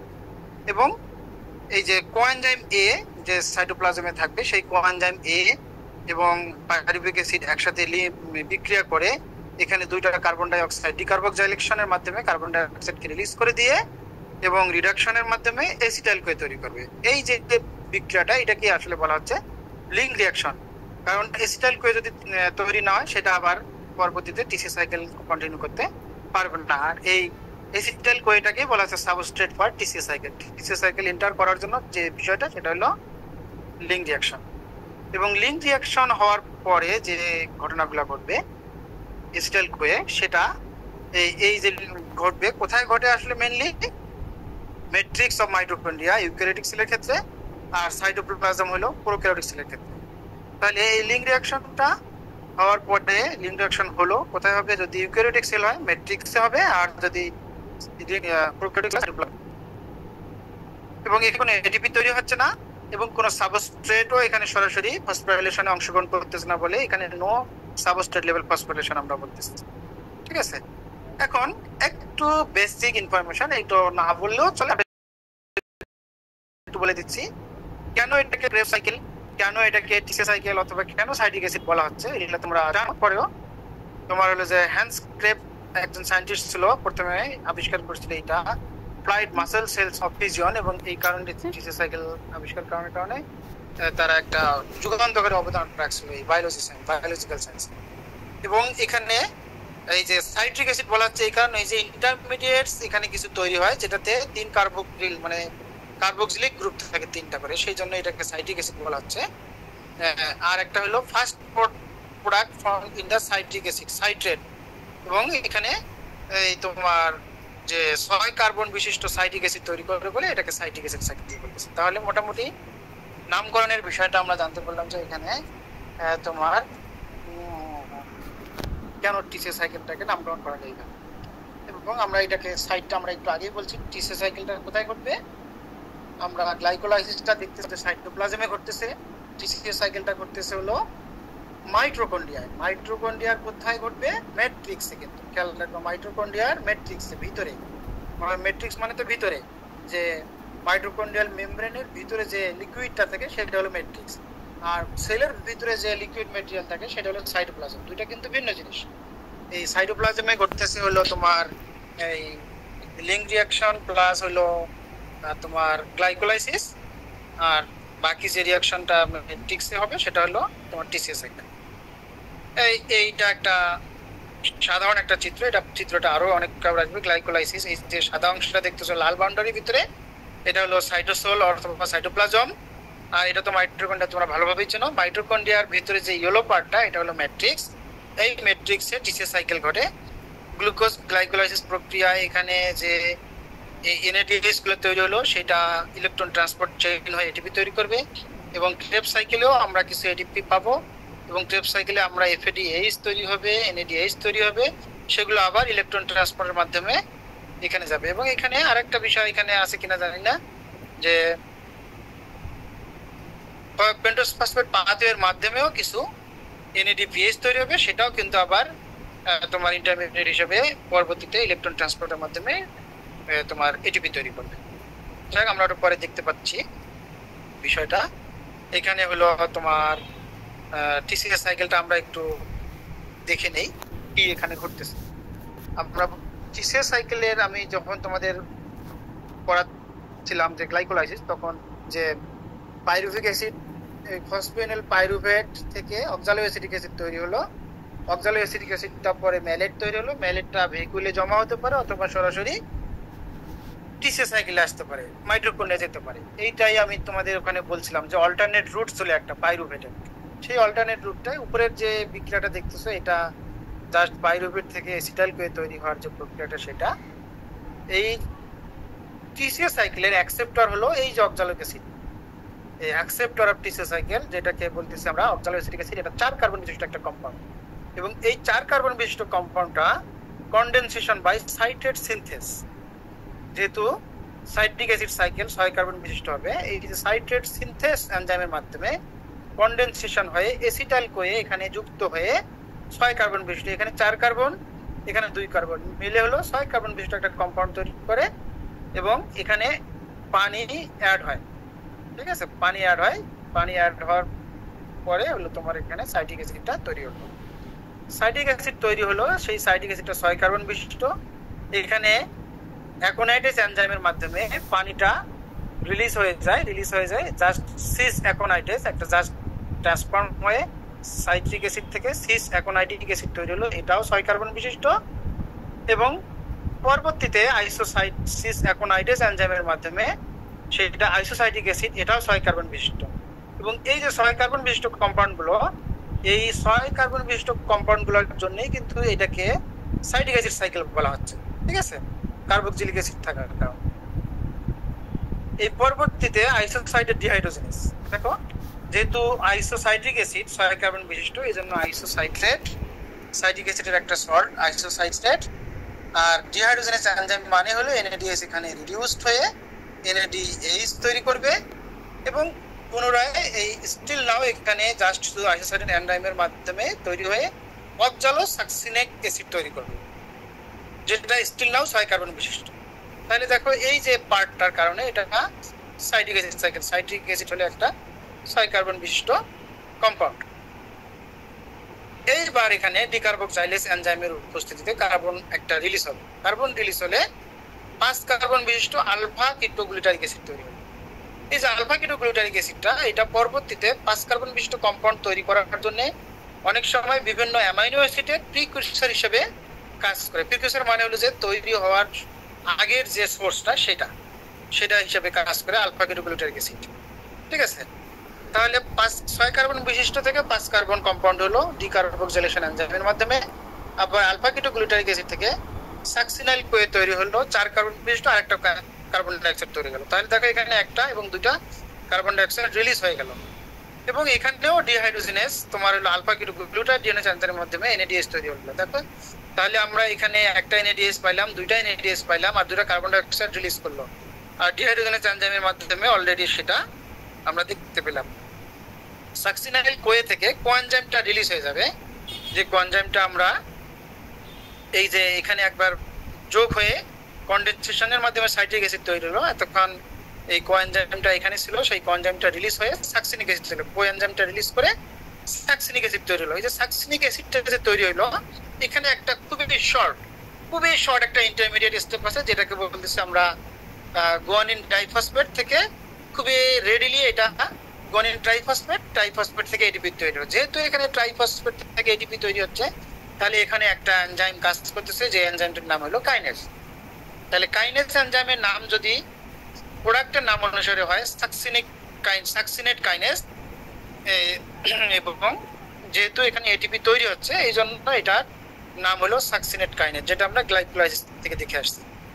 সাকসিনিক অ্যাসিড থেকে ফিউমারিক অ্যাসিড আর কোনো কিছুই না। এখানেও FADH2 তৈরি হলো। যেখানে FAD NAD প্লাস বা FMN প্লাস গুলো রিডিউসড হবে, সেখানেই ডিহাইড্রোজেনেস এনজাইম থাকবে। এই জন্য এটার নাম হলো সাকসিনেট ডিহাইড্রোজেনেস এনজাইম। এরপরে এটা মেলিক অ্যাসিড তৈরি হলো ফিউমারেজ এনজাইমের মাধ্যমে, এবং ফাইনালি এটা অক্সালোএসিটিক অ্যাসিড তৈরি হলো। তাহলে দেখো এটাকে সাইকেল বলা হচ্ছে, কারণ কি এতক্ষণ আমরা গ্লাইকোলাইসিস কিন্তু কোনো সাইকেল ছিল না, এটা একটা পাথ হয়েছিল যে জাস্ট গ্লুকোজ থেকে পাইরুভিক অ্যাসিড তৈরি হওয়া। আর এখানে এটাকে আমরা সাইকেল বলতেছি কারণ সাইকেলটা কন্টিনিউয়াসলি ঘটে, এবং এই সাইকেল ঘটার সময় অনেকগুলো ইন্টারমিডিয়েট স্টেপ আছে। দেখো 6 কার্বন বিশিষ্ট ইন্টারমিডিয়েট অ্যাসিড তৈরি হয়, কার্বন বিশিষ্ট ইন্টারমিডিয়েট অ্যাসিড তৈরি হয়, এবং এই প্রতিটারই একটা স্পেসিফিক ফাংশন আছে। এবং এই বিষয়গুলো যেহেতু এখানে অক্সালোএসিটিক অ্যাসিড তৈরি হলো ম্যালেট ডিহাইড্রোজেনেস এনজাইমের মাধ্যমে আমরা দেখছি মেলিক অ্যাসিড থেকে, এবং পরবর্তীতে মেলিক অ্যাসিডটা আবার সরাসরি পাইরুভেটে যায় গ্লাইকোলাইসিস প্রক্রিয়া স্টার্ট করতে পারে, বা মেলিক অ্যাসিড থেকে গ্লাইকোলাইসিস স্টার্ট করে, এইভাবে কন্টিনিউয়াসলি সাইকেলটা চলতে থাকে। এটা হলো মোটামুটি গ্লাইকোলাইসিস টিসিএস সাইকেলের একটা সাধারণ ধারণা। তাহলে তোমরা কি বলতে পারবা যে এখানে সাবস্ট্রেট লেভেল ফসফোরিলেশন আছে কিনা কোথাও? তোমরা এখান থেকে 20 টাকা নাও, তোমাদের ধারণা আছে কিনা? আছে স্যার। তুমি মিমের রুমমেট কোথায় আছে? ভালো আছো? এই যে দেখো সাকসিনাল কোয়ে থেকে সাকসিনিক অ্যাসিড তৈরি হলো। এই যে সরাসরি সাবস্ট্রেট লেভেল ফসফোরিলেশন, সাবস্ট্রেট যদি ইউটিলাইজেশনের মাধ্যমে এটিপি তৈরি হয়, সেটা হলো সাবস্ট্রেট লেভেল ফসফোরিলেশন। তার মানে টিসিএস সাইকেলেও এক ডাইরেক্ট ফসফোরিলেশন আছে, সেটা হলো এই যে জিটিপি থেকে এটিপি তৈরি হলো। আর এখানে ইনডাইরেক্ট ফসফোরিলেশন কোথায় হচ্ছে বলতে পারবা তোমরা? 2 জায়গায় ইনডাইরেক্ট ফসফোরিলেশন হচ্ছে, এখানে 2 জায়গায় 3 জায়গায় আছে। একটা হলো তোমার মেলিক অ্যাসিড থেকে অক্সালোএসিটিক অ্যাসিড তৈরি হওয়া, তারপরে তোমার হলো এই যে তোমার আলফা কিটোগ্লুটারিক অ্যাসিড থেকে সাকসিনাইল কোয়ে তৈরি হওয়া, এবং তোমার আইসোসাইটিক অ্যাসিড থেকে অক্সালো সাকসিনেট তৈরি হওয়া। এই যে জায়গাগুলো NAD প্লাস রিডিউসড হচ্ছে, সেই জায়গাগুলাই অক্সিডেটিভ ফসফোরিলেশন হবে, কারণ এখান থেকে আমরা 1টা 2টা 3টা NADH পেলাম, এবং তোমার হলো যে এই একটা এটিপি পেলাম। তাই না? আমরা মোটামুটি এটা তো একটা সাধারণ ধারণা দেখলাম, এবং এই সাইকেলটা কি হবে? 2 বার রিপিট হবে। এখানে আমরা দেখতে পাই যে সাইকেলটা 2 টাইমস হবে। তাহলে আমরা টিসিএস সাইকেল ইনপুট হিসেবে দিলাম পাইরুভিক অ্যাসিড, 4টা NAD প্লাস পাইছিলাম আমরা হলো গ্লাইকোলাইসিস প্লাস লিং রিঅ্যাকশনে, এবং আমরা FAD প্লাস পাইছি, এবং ADP এবং ইনঅর্গানিক অ্যাসিড, এগুলো হলো ইনপুট। এই ইনপুটগুলো মাইটোকন্ড্রিয়াল ম্যাট্রিক্সে রিঅ্যাকশন শেষ করে আউটপুট হিসাবে 3টা কার্বন ডাইঅক্সাইড। 3টা কার্বন ডাইঅক্সাইডের দেখো 2টা কিন্তু টিসিএস সাইকেলে, আর এই একটা কিন্তু ছিল তোমার লিং রিঅ্যাকশনে। এই মিলে হলো 3টা, 4টা NADH, একটা হলো 2টা হলো তোমার টিসিএস সাইকেলে, আর 2টা হলো লিং রিঅ্যাকশনে। আর FADH2 একটা তৈরি হলো, ATP তৈরি হলো একটা, আর 3 অণু পানি তৈরি হলো। এই সবগুলা মিলে 2 টাইমস যদি হয় তাহলে দেখো 2 টাইমস হলে এখানে 6টা কার্বন ডাই অক্সাইড হয়ে গেল, তার মানে কমপ্লিট অক্সিডেশন হলো। যখনই আমরা 6টা কার্বন ডাই অক্সাইড পেয়ে যাব তার মানে গ্লুকোজের কমপ্লিট অক্সিডেশন হলো। এই যে আমরা অক্সিডেশন প্রক্রিয়াটা কিন্তু গ্লুকোজের শেষ।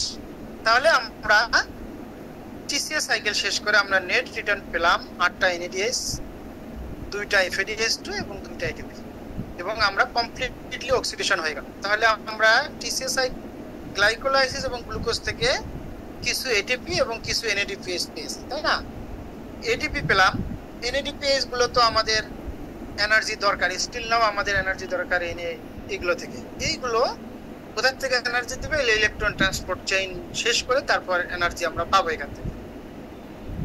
তাহলে এ পর্যন্ত আমাদের অক্সিডেশন প্রক্রিয়া শেষ, কমপ্লিট অক্সিডেশন অফ গ্লুকোজ থেকে আমরা কমপ্লিটলি পেয়ে গেলাম। এটা তোমাদের আগেই আমি দেখাইছিলাম।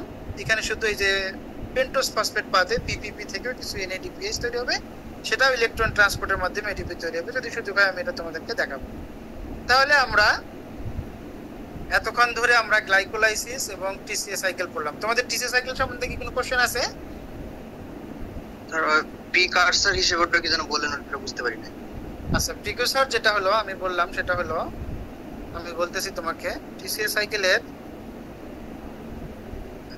সাইকেলে দেখো, তোমরা যদি খেয়াল করো এখানে আলফা কিটোগ্লুটারিক অ্যাসিড আছে।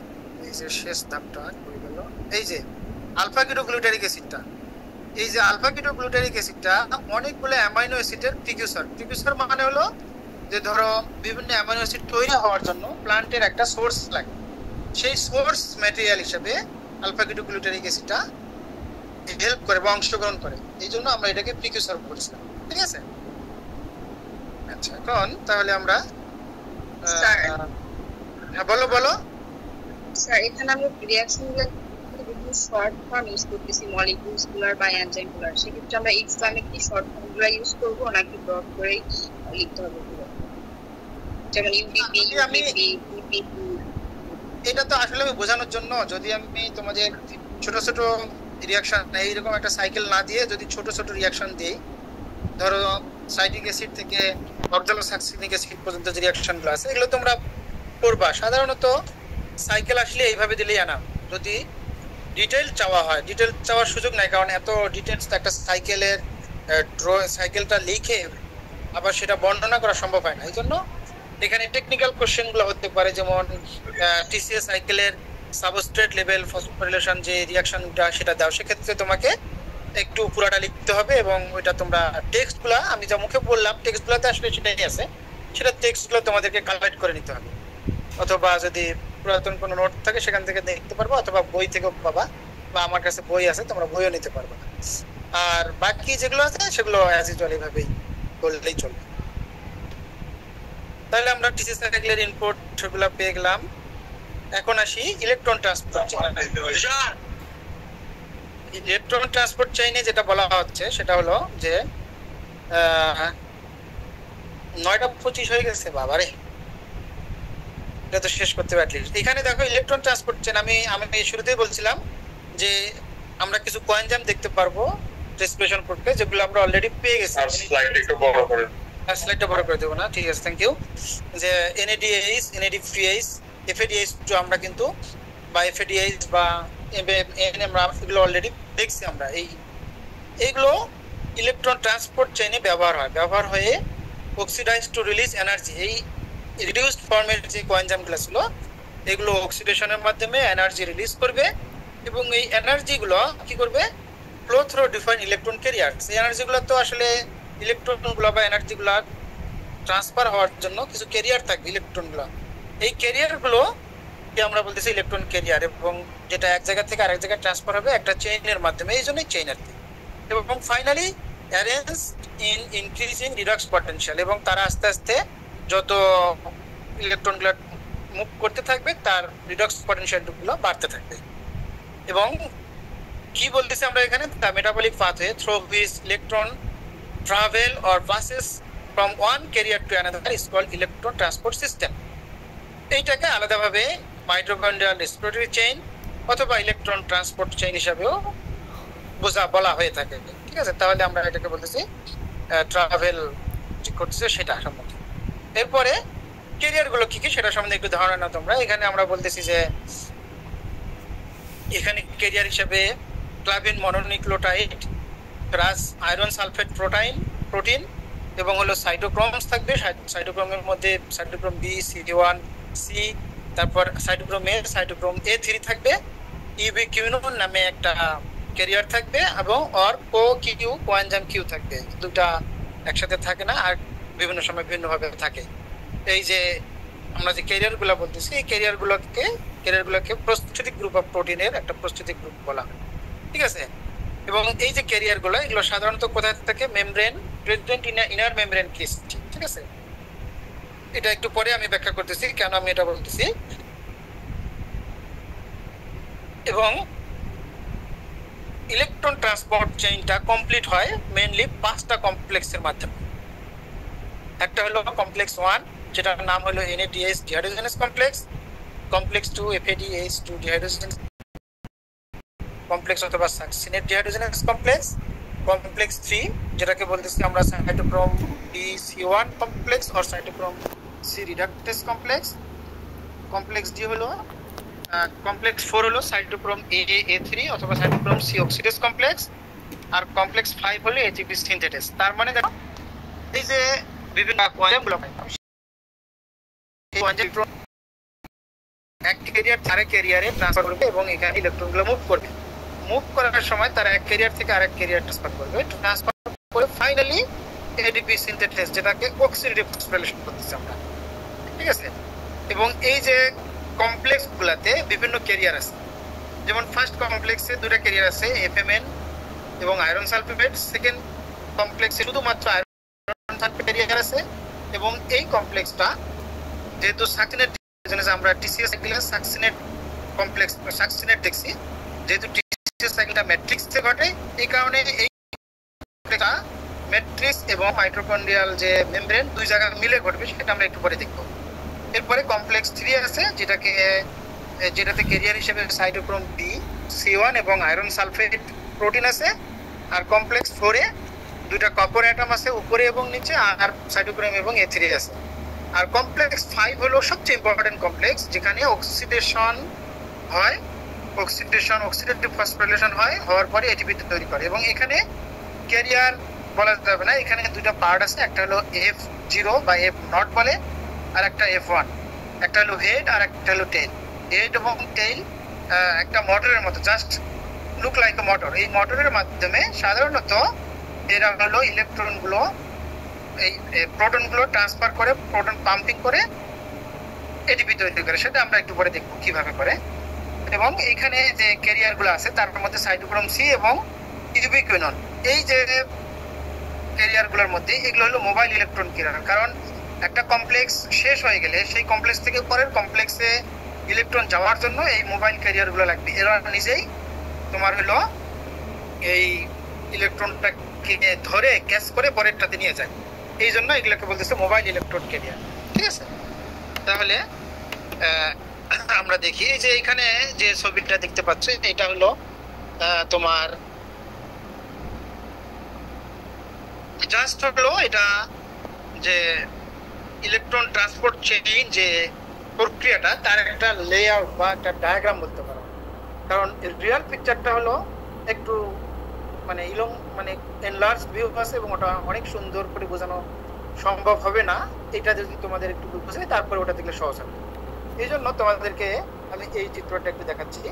এখানে তোমরা খেয়াল করে দেখবা কমপ্লেক্স 1, কমপ্লেক্স 2, কমপ্লেক্স 3, কমপ্লেক্স 4 এবং কমপ্লেক্স 5। এই যে 5টা কমপ্লেক্স আমি এখানে বোঝানোর চেষ্টা করছি।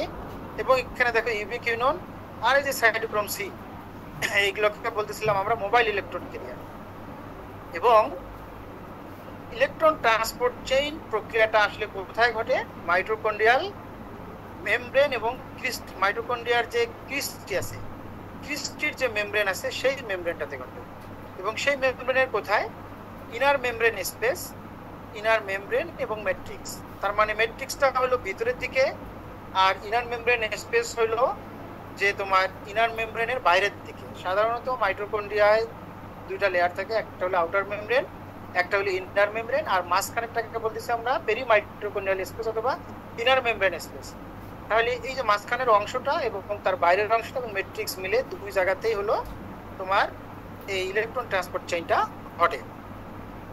কিভাবে ঘটে দেখো, কমপ্লেক্স 1 যেটাকে ডিহাইড্রোজেনাস কমপ্লেক্স বলছিলাম, যেহেতু ডিহাইড্রোজেনাস কমপ্লেক্স আমরা বলতেছি, এখানে NAD+ আইদার রিডিউসড আর অক্সিডাইজড। এই কারণে এখানে NADH থেকে ইলেকট্রন ত্যাগ করবে এবং সাথে সাথে সেটা কি করবে, একটা NADH সাধারণত 8টা তোমার হলো ইলেকট্রন, 8টা হাইড্রোজেনকে হলো ম্যাট্রিক্স থেকে ইনার মেমব্রেন স্পেসে ট্রান্সফার করবে। ঠিক আছে, একটা NADH থেকে পাম্প করবে কয়টা, 10টা। একটা NADH থেকে 10টা হাইড্রোজেন আয়ন হলো পাম্প করবে এবং এখানে 10টাই আছে তোমার হলো এই যে 4টা, এই 4টা 8টা আর এই দুটো 10টা, এই 10টা দেখানো হচ্ছে বিভিন্ন স্টেপে যদিও। তাহলে এখানে যখন ইলেকট্রন রিলিজ করলো, এই ইলেকট্রনটা আমরা বলছিলাম যে ইলেকট্রনটা ক্যারি করবে কিভাবে, কিছু ক্যারিয়ারের মাধ্যমে। তাহলে কমপ্লেক্স 1-এ দুটো ক্যারিয়ার ছিল, একটা হলো flavin mononucleotide, iron sulphate protein. এবং এই যে এখানে ইলেকট্রনটা থাকলো, এই যে ইউবিকুইনন মোবাইল ইলেকট্রন ক্যারিয়ার বলছিলাম এই কারণেই যে ইলেকট্রনটাকে সে ক্যাচ করবে, ক্যাচ করে নিয়ে আসবে কোথায়, আর একটা কমপ্লেক্সে নিয়ে আসবে। এবং আয়রন সালফেট যে ক্যারিয়ারটা আছে এই কমপ্লেক্স 2-কে আমরা বলছিলাম সাকসিনেট ডিহাইড্রোজেনাস কমপ্লেক্স। এবং এইটা বলতেছিলাম যে এই কমপ্লেক্সটা যেহেতু ম্যাট্রিক্সে আমরা সাকসিনিক অ্যাসিড পাচ্ছিলাম বা সাকসিনেট তৈরি হওয়ার একটা জায়গা ছিল, তাহলে সেখানে আমরা দেখছিলাম যে FADH2 থেকে ATP পাইছিলাম বা GTP পাইছিলাম। এই যে FADH2 যে রিডিউসড হয়ে যে NAD+ তৈরি করলো, এই রিডিউসড NAD FADH2 কে ইউজ করার জন্য কমপ্লেক্সটা ইনার মেমব্রেন স্পেস এবং ম্যাট্রিক্স দুই পাশেই কিন্তু এমডেড আছে। দেখো, অর্ধেক হলো ইনার মেমব্রেন স্পেসে, অর্ধেক হলো ম্যাট্রিক্সে। এবং এখান থেকে যে ইলেকট্রনটা লুজ ট্রান্সফার হবে সেটা আস্তে আস্তে ইউবিকুইননে যাবে হাইড্রোজেন প্রোটনগুলা। এই প্রোটনগুলা এইখানে যেমন হাইড্রোজেন আয়ন ট্রান্সফার করলে এরা কিন্তু কোনো হাইড্রোজেন আয়ন ট্রান্সফার করতেছে না। পরবর্তীতে কমপ্লেক্স 3-তে এসে যেহেতু ডিহাইড্রোজেনাস কমপ্লেক্স আর এক জায়গাতেও নাই, এইখানেই আছে, এই কারণে ডিহাইড্রোজেনাস কমপ্লেক্সের মাধ্যমে এই প্রথমে হলো 4টা হাইড্রোজেন আয়ন ট্রান্সফার হলো, পরবর্তীতে কমপ্লেক্স 3-তে এসে 4টা হাইড্রোজেন আয়ন ট্রান্সফার হলো এবং কমপ্লেক্স 4-এ এসে 2টা হাইড্রোজেন কমপ্লেক্স ট্রান্সফার হলো। এই নিয়ে একটা NADH থেকে টোটাল 10টা হাইড্রোজেন আয়ন হলো ইনার মেমব্রেন স্পেসে যায়।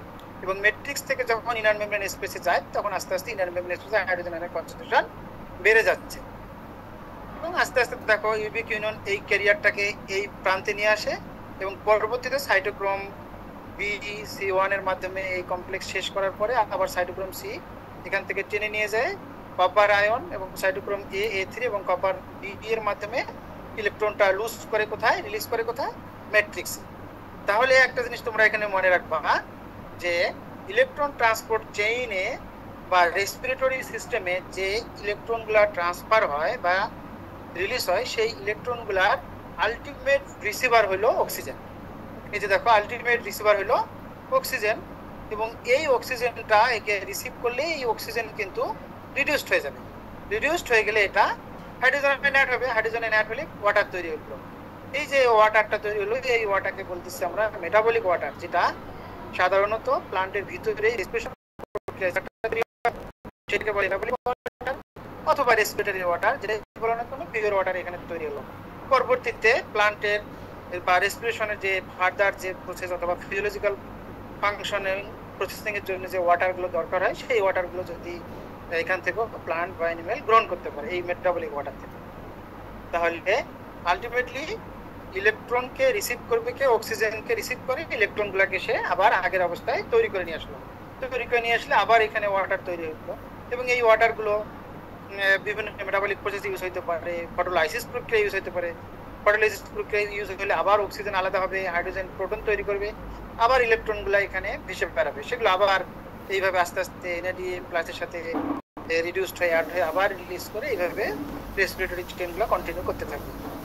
তাহলে আমরা দেখতেছি যে কমপ্লেক্স 1 থেকে কমপ্লেক্স 4 পর্যন্ত মোটামুটি প্রোটনগুলো ম্যাট্রিক্স থেকে ইনার মেমব্রেন স্পেসে ট্রান্সফার হবে এবং ফাইনালি যে কমপ্লেক্স 5 আছে এটাকে বলতেছি আমরা সিনথেটেস কমপ্লেক্স বা ATP সিনথেটেস। এখানে ATP সিনথেটেস এনজাইমের উপস্থিতিতে F1 এবং F0টা হলো ইনার মেমব্রেনে একটা হেড আর টেলটা হলো ম্যাট্রিক্সে। এবং এটা সাধারণত পাম্পের মতো একটা ইলেকট্রিক মোটরের মতো কন্টিনিউয়াস ঘুরতে থাকে। ঘুরতে ঘুরতে প্রতিবার 4টা করে হাইড্রোজেন আণু পুনরায় ম্যাট্রিক্সে হলো ট্রান্সফার করে দেয়। ট্রান্সফার করে দেওয়ার সময় প্রতি 4টা হাইড্রোজেনের জন্য একটা করে এটিপি তৈরি হয়। ঠিক আছে, তাহলে আমরা দেখতে পারলাম যে একটা এনএডিএ যদি 10টা হাইড্রোজেন পাম্প করে ম্যাট্রিক্স থেকে মেমব্রেন স্পেসে, আবার সেই মেমব্রেন স্পেস থেকে পুনরায় এটিপি সিনথেসের মাধ্যমে 4টা করে হাইড্রোজেন ব্যাক করে দেয়, প্রোটন পাম্পিং রিপাম্পিং করে হলো ম্যাট্রিক্সে এবং একটা করে এটিপি তৈরি হয়। এই কারণেই একটা এনএডিএস থেকে মডার্ন কনসেপ্টে আমরা সাধারণত 2.5 এটিপি পাই, আর ওল্ড কনসেপ্ট যদি আমরা 3টা এটিপি পাবো। ঠিক একইভাবে এফএডিএস থেকে দেখো, এফএডিএস থেকে 6টা। এই যে এফএডিএস কমপ্লেক্সটা কোথায় ছিল? Succinate dehydrogenase complex. যেহেতু এফএডিএস এখান থেকে এর সাথে যেহেতু কমপ্লেক্স 1 এর কোনো সম্পর্ক নাই, তাহলে এর সাথে সম্পর্ক এই পাশেটা, তাহলে এখানে কয়টা হলো? 4 আর 2 6টা প্রোটন। এই 6টা প্রোটন থেকে আমরা পাচ্ছি 1.5 এটিপি, যেহেতু 4টা থেকে একটা আর 2টা থেকে হাফ, এই জন্য 1.5 এটিপি পাইলাম। এটা হলো একেবারে লেটেস্ট এবং মডার্ন কনসেপ্টে আমরা একটা এফএডিএস থেকে 1.5টা এটিপি এবং একটা এনএডিএস থেকে 2.5টা এটিপি আমরা পাবো। এই হলো মোটামুটি ইলেকট্রন ট্রান্সপোর্ট চেইনের একটা সাধারণ ধাপ। যদি তোমাদের ইলেকট্রন ট্রান্সপোর্ট চেইন আসে, তোমরা এই ছবিটা লেয়ারটা দিলেও মোটামুটি এই পরীক্ষার অ্যান্সারটা হয়ে যায়। ঠিক আছে, এখন কমপ্লেক্স 1 এর বিষয়টা স্যার আমার একটা কোশ্চেন ছিল স্যার। বলো বলো বলো স্যার আগের চিত্রটাতে sir FAD to reduce stress sir NAD কিভাবে হয়? এখানে এফএডি হওয়ার কথা না? ও হ্যাঁ, এটা এফএডি হবে। সো এটা আমার টাইপে মিস্টেক হয়েছে, বুঝছো? এফএডি প্লাস হবে। ঠিক আছে, থ্যাংক ইউ তোমার কোশ্চেনের জন্য। আমি এটা কারেকশন করা উচিত ছিল, এটা আমার আসলে টাইপিং এ মিস্টেক হয়েছে, বুঝছো? ঠিক আছে, যাবো নেক্সট স্লাইডে। আচ্ছা, নেক্সট স্লাইডে চলে গেলাম। আমি এখানে কমপ্লেক্স 1 কমপ্লেক্স 2 এর ডিটেইলস বর্ণনা, আমি যে কথাগুলো মুখে বললাম এতক্ষণ সেগুলো এখানে আছে, তোমরা এটা দেখে নিও। আমি তোমাদের এই স্লাইডটা পিডিএফ আকারে দিয়ে দেবো, তখন তোমরা দেখে নিতে পারবা। এবং স্পেশালি কমপ্লেক্স 5টা তোমরা একটু দেখবা। এখানে দেখো আমরা বলতেছি, এখানে আমি একটু পড়ে শোনাই। when electrons are transferred from one carrier to next carrier via complex 1 to 4 in electron transport system, they are coupled to ATP synthesis enzyme complex for production of ATP from ADP and inorganic phosphate. যেটা ওই চিত্রটা দেখলেই বোঝা যায়। ATP synthesis also known as complex 5, it consists of two major components, actually F1 complex and F0 complex. F1 is the head piece, is peripheral membrane protein complex and contains the site of the ATP to ADP and inorganic phosphate, যেটা হলো F0 এর কথা বলছি। F1 R F0 is an integral membrane mitochondrial protein complex which forms the channel through which protons close to the inner membrane. F0 টা F1 এর মাধ্যমে প্রোটনটা আসলে transfer হবে এবং passes of proton through the channel is coupled to the catalytic site of F1 component for the production of ATP. এটা হলো complex 5 এ কি ঘটে তার একটা সাধারণ টেক্সট ফরম্যাটে বর্ণনা। তোমাদের এতক্ষণ আমি যে লেআউটটা দেখাইছিলাম, সেই লেআউটটা আসলে মেইনলি এইটা ঘটে। এটা হলো এই যে তোমরা মেমব্রেন দেখতেছো, এটা হলো যে গোল গোলগুলো আর যে সুতার মতো অংশ, এটা হলো একটা হলো ইনার মেমব্রেন স্পেসের, একটা হলো হেড পোরশন আর একটা হলো টেইল পোরশন। আর উপরের যে অংশটা দেখতেছো ইনার মেমব্রেন স্পেস, আর নিচের যে পিঙ্ক অংশটা দেখতেছো এটা হলো ম্যাট্রিক্স। আসলে ইলেকট্রন ট্রান্সপোর্ট চেইনটা mainly inner membrane space, inner membrane এবং ম্যাট্রিক্স, এই 3টা পার্ট মিলে ইলেকট্রন ট্রান্সপোর্ট চেইনটা ঘটে। Already complex 1, complex 2, complex 3, complex 4 কি হয় আমি তোমাদেরকে বলছি। এবং দেখো কমপ্লেক্স 2 এ দেখো এই যে এখানে হলো তোমার মেমব্রেন এবং তোমার হলো যে ম্যাট্রিক্স মিলে কিন্তু কমপ্লেক্সটা। ঠিক আছে, কমপ্লেক্স কই গেল? কমপ্লেক্স 2টা এই যে দেখো কিছু অংশ বাইরে আছে। এবং ফাইনালি দেখো 5 নম্বর যেটা কমপ্লেক্স আছে, সেই কমপ্লেক্সটাতে F0 এবং F1 এটা মিলে তোমার হলো এই যে মোটরের মতো ঘুরে ঘুরে ঘুরে ঘুরে প্রোটিনটাকে ট্রান্সফার করে।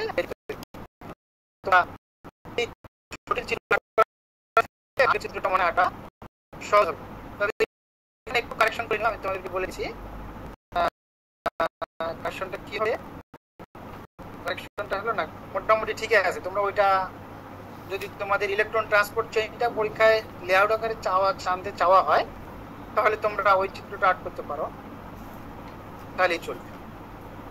এইটা দেখো, এটা তেমন কিছুই না। এটা হলো মাইটোকন্ড্রিয়ার যে মেমব্রেনগুলো আছে। একটা আমি বলছিলাম যে outer membrane space OMM, inner membrane অথবা পেরি মাইটোকন্ড্রিয়াল স্পেস, আর হলো ইনার মেমব্রেন ম্যাট্রিক্স। এই যে ম্যাট্রিক্স, এই অংশটা ইনার মাইটোকন্ড্রিয়াল মেমব্রেন, আর এটা হলো ইনার মেমব্রেন স্পেস, আর হলো তোমার আউটার মেমব্রেন স্পেস। আউটার মেমব্রেনটা নিয়ে আমাদের কোনো মাথা ব্যথা নাই। আমাদের মেইন ফাংশন হলো এই যে inner membrane space, inner membrane এবং ম্যাট্রিক্স, এই তিনটা মিললে আসলে রেসপিরেশনটা ঘটে। এই যে দেখো, কমপ্লেক্স 1, কমপ্লেক্স 2, কমপ্লেক্স 3, কমপ্লেক্স 4, এইটা হলো ইলেকট্রন ট্রান্সপোর্ট চেইন। আর কমপ্লেক্স 5টা হলো অক্সিডেটিভ ফসফোরাইলেশন, এই যে OXP লেখা আছে, অক্সিডেটিভ ফসফোরাইলেশন। এটা মিলে, এটা একটা আসলে ইউটিউব থেকে নেওয়া একটা স্ক্রিনশট, তোমাদের বোঝানোর জন্য আমি রাখছি। এরকম করে কন্টিনিউয়াসলি আসলে inner membrane space, mitochondrial matrix মিলে মিশে আসলে রেসপিরেটরি চেইনটা কন্টিনিউ করে। তাহলে আমরা মোটামুটি দেখো রেসপিরেশনের গ্লাইকোলাইসিস সম্বন্ধে জানলাম, তারপরে আমরা হলো রেসপিরেশনের টিসি সাইকেল সম্বন্ধে জানলাম, আর হলো ইনার মেমব্রেন এই মাইটোকন্ড্রিয়াল রেসপিরেটরি চেইন সম্বন্ধে জানলাম। এখন আমাদের এখানে বাদ পড়ে গেছে, আমাদের টাইমটা দেখে নেই। বাদ পড়ে গেছে হলো ওইটারই আর একটা চিত্র, এটা তোমাদের অত ইম্পর্টেন্ট না, 9:43 আমার সময় আছে কিছুক্ষণ আরো। আমরা এখান থেকে বাদ পড়ে গেছে হলো আমাদের পেন্টোজ ফসফেট পাথওয়েটা আমি তোমাদের আলোচনা করি নাই, কারণ আমি যদি একেবারেই যদি শুরুতে যাও এই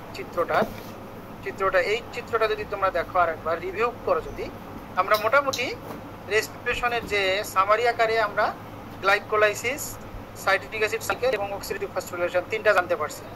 কিন্তু মূলত রেসপিরেশন হয় 4টা হেডে। এই যে পেন্টোজ ফসফেট পাথের একটা হেড, এই হেডটা কিন্তু এখনো আমি আলোচনা করতে পারি নাই। এবং পেন্টোজ ফসফেট পাথওয়ে 2 জায়গায় হয়, প্লাস্টিড মানে ফটোসিনথেসিস প্রক্রিয়ায় প্লাস্টিডেও হয় এবং তোমার সাইটোপ্লাজমেও হয়, 2 জায়গায় পেন্টোজ ফসফেট পাথওয়েটা। এই পেন্টোজ ফসফেট পাথওয়েটা খুবই ইম্পর্টেন্ট একটা পাথওয়ে।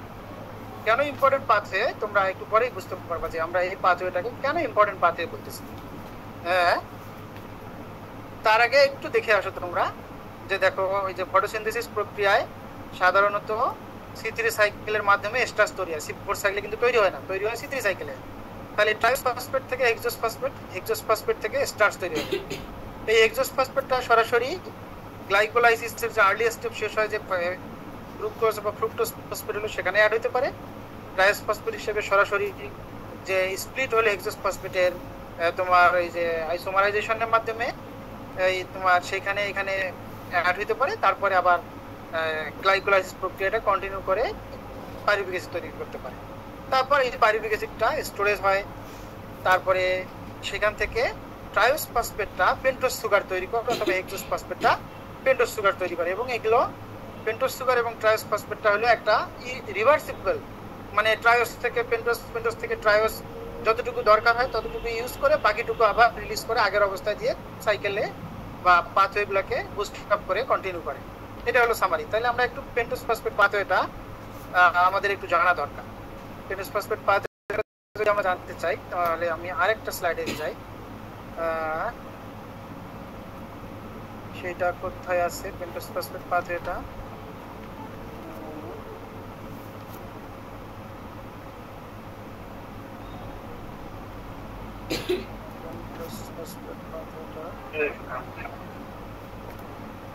একটু দাঁড়াও তোমরা, আমি ওটা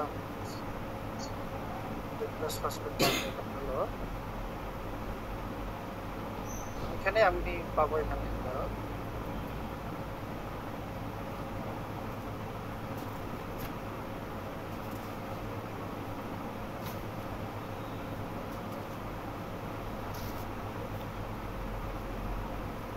পেন্টোজ ফসফেট পাথওয়ে আছে, এখানে আমার পেন্টোজ ফসফেট পাথওয়েটা আছে।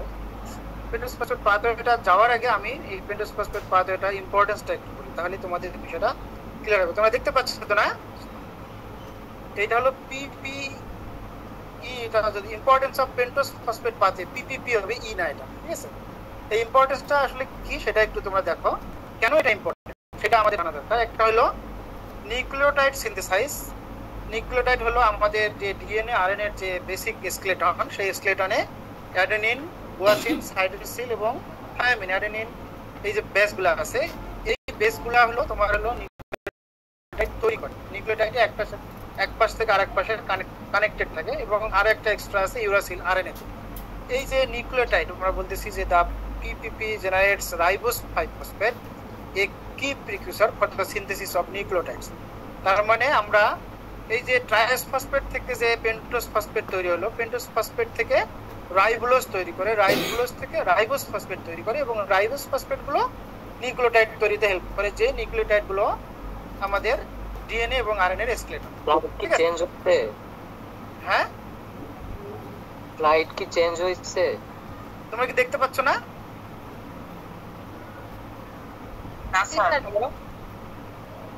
ও আচ্ছা, আমি একটা অন্য স্লাইডে গেছি, তোমরা কি এটা দেখতে পাচ্ছ? না সাইকেল, আমি তোমরা কি importance of pentose phosphate path এটা দেখতে পাচ্ছ কিনা? না স্যার, ওটা দেখতে স্লাইড চেঞ্জ করতে পারছো না? চেঞ্জ হয় নাই স্যার এটা। আচ্ছা দাঁড়াও, আমি দেখতেছি। চেঞ্জ হয় নাই, তাহলে চেঞ্জ হলে হয়তো চলে। তোমরা কি আমার এই স্ক্রিনটা দেখতে পাচ্ছ? ডায়াগ্রামটা দেখা যাচ্ছে। ডায়াগ্রামটা দেখা যাচ্ছে? সাইটোসোলের ডায়াগ্রামটা দেখা যাচ্ছে। আচ্ছা, তাহলে এইটা আমি কিভাবে রান করব?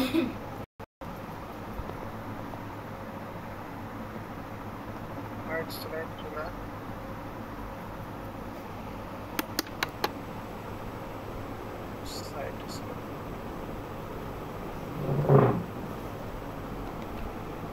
কেন পাচ্ছি না? তোমরা কি শুধু এটাই দেখতে পাচ্ছ? হ্যালো, তোমরা কি এটা দেখতে পাচ্ছ? আচ্ছা, সাইটোসোলের ওটা দেখা যাচ্ছে। আচ্ছা, বুঝতে পারছি। তার মানে ডায়াগ্রামটা দেখা যাচ্ছে। বুঝছি। তাহলে আমাকে ইয়েতে যাইতে হবে, এই যে জুমে যাইতে হবে।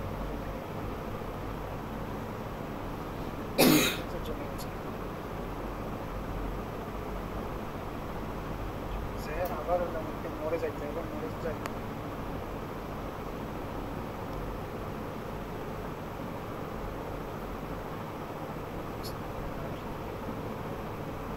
আচ্ছা, এটা আমাদের মোটামুটি এই আলোচনাটা, এই স্লাইডটা শেষ, যেহেতু আমি এটা একটু স্টপ করে দিই। ঠিক আছে, স্টপ শেয়ার করে আমি অন্য আরেকটা নিউ শেয়ার করি, নিউ স্লাইড শেয়ার করি, তাহলে হবে। জি স্যার, হ্যাঁ, আচ্ছা তারা আমি আবার শেয়ার করতেছি। এটা হলো শেয়ার। তোমরা কি এবার দেখতে পাচ্ছ? দেখা যাচ্ছে।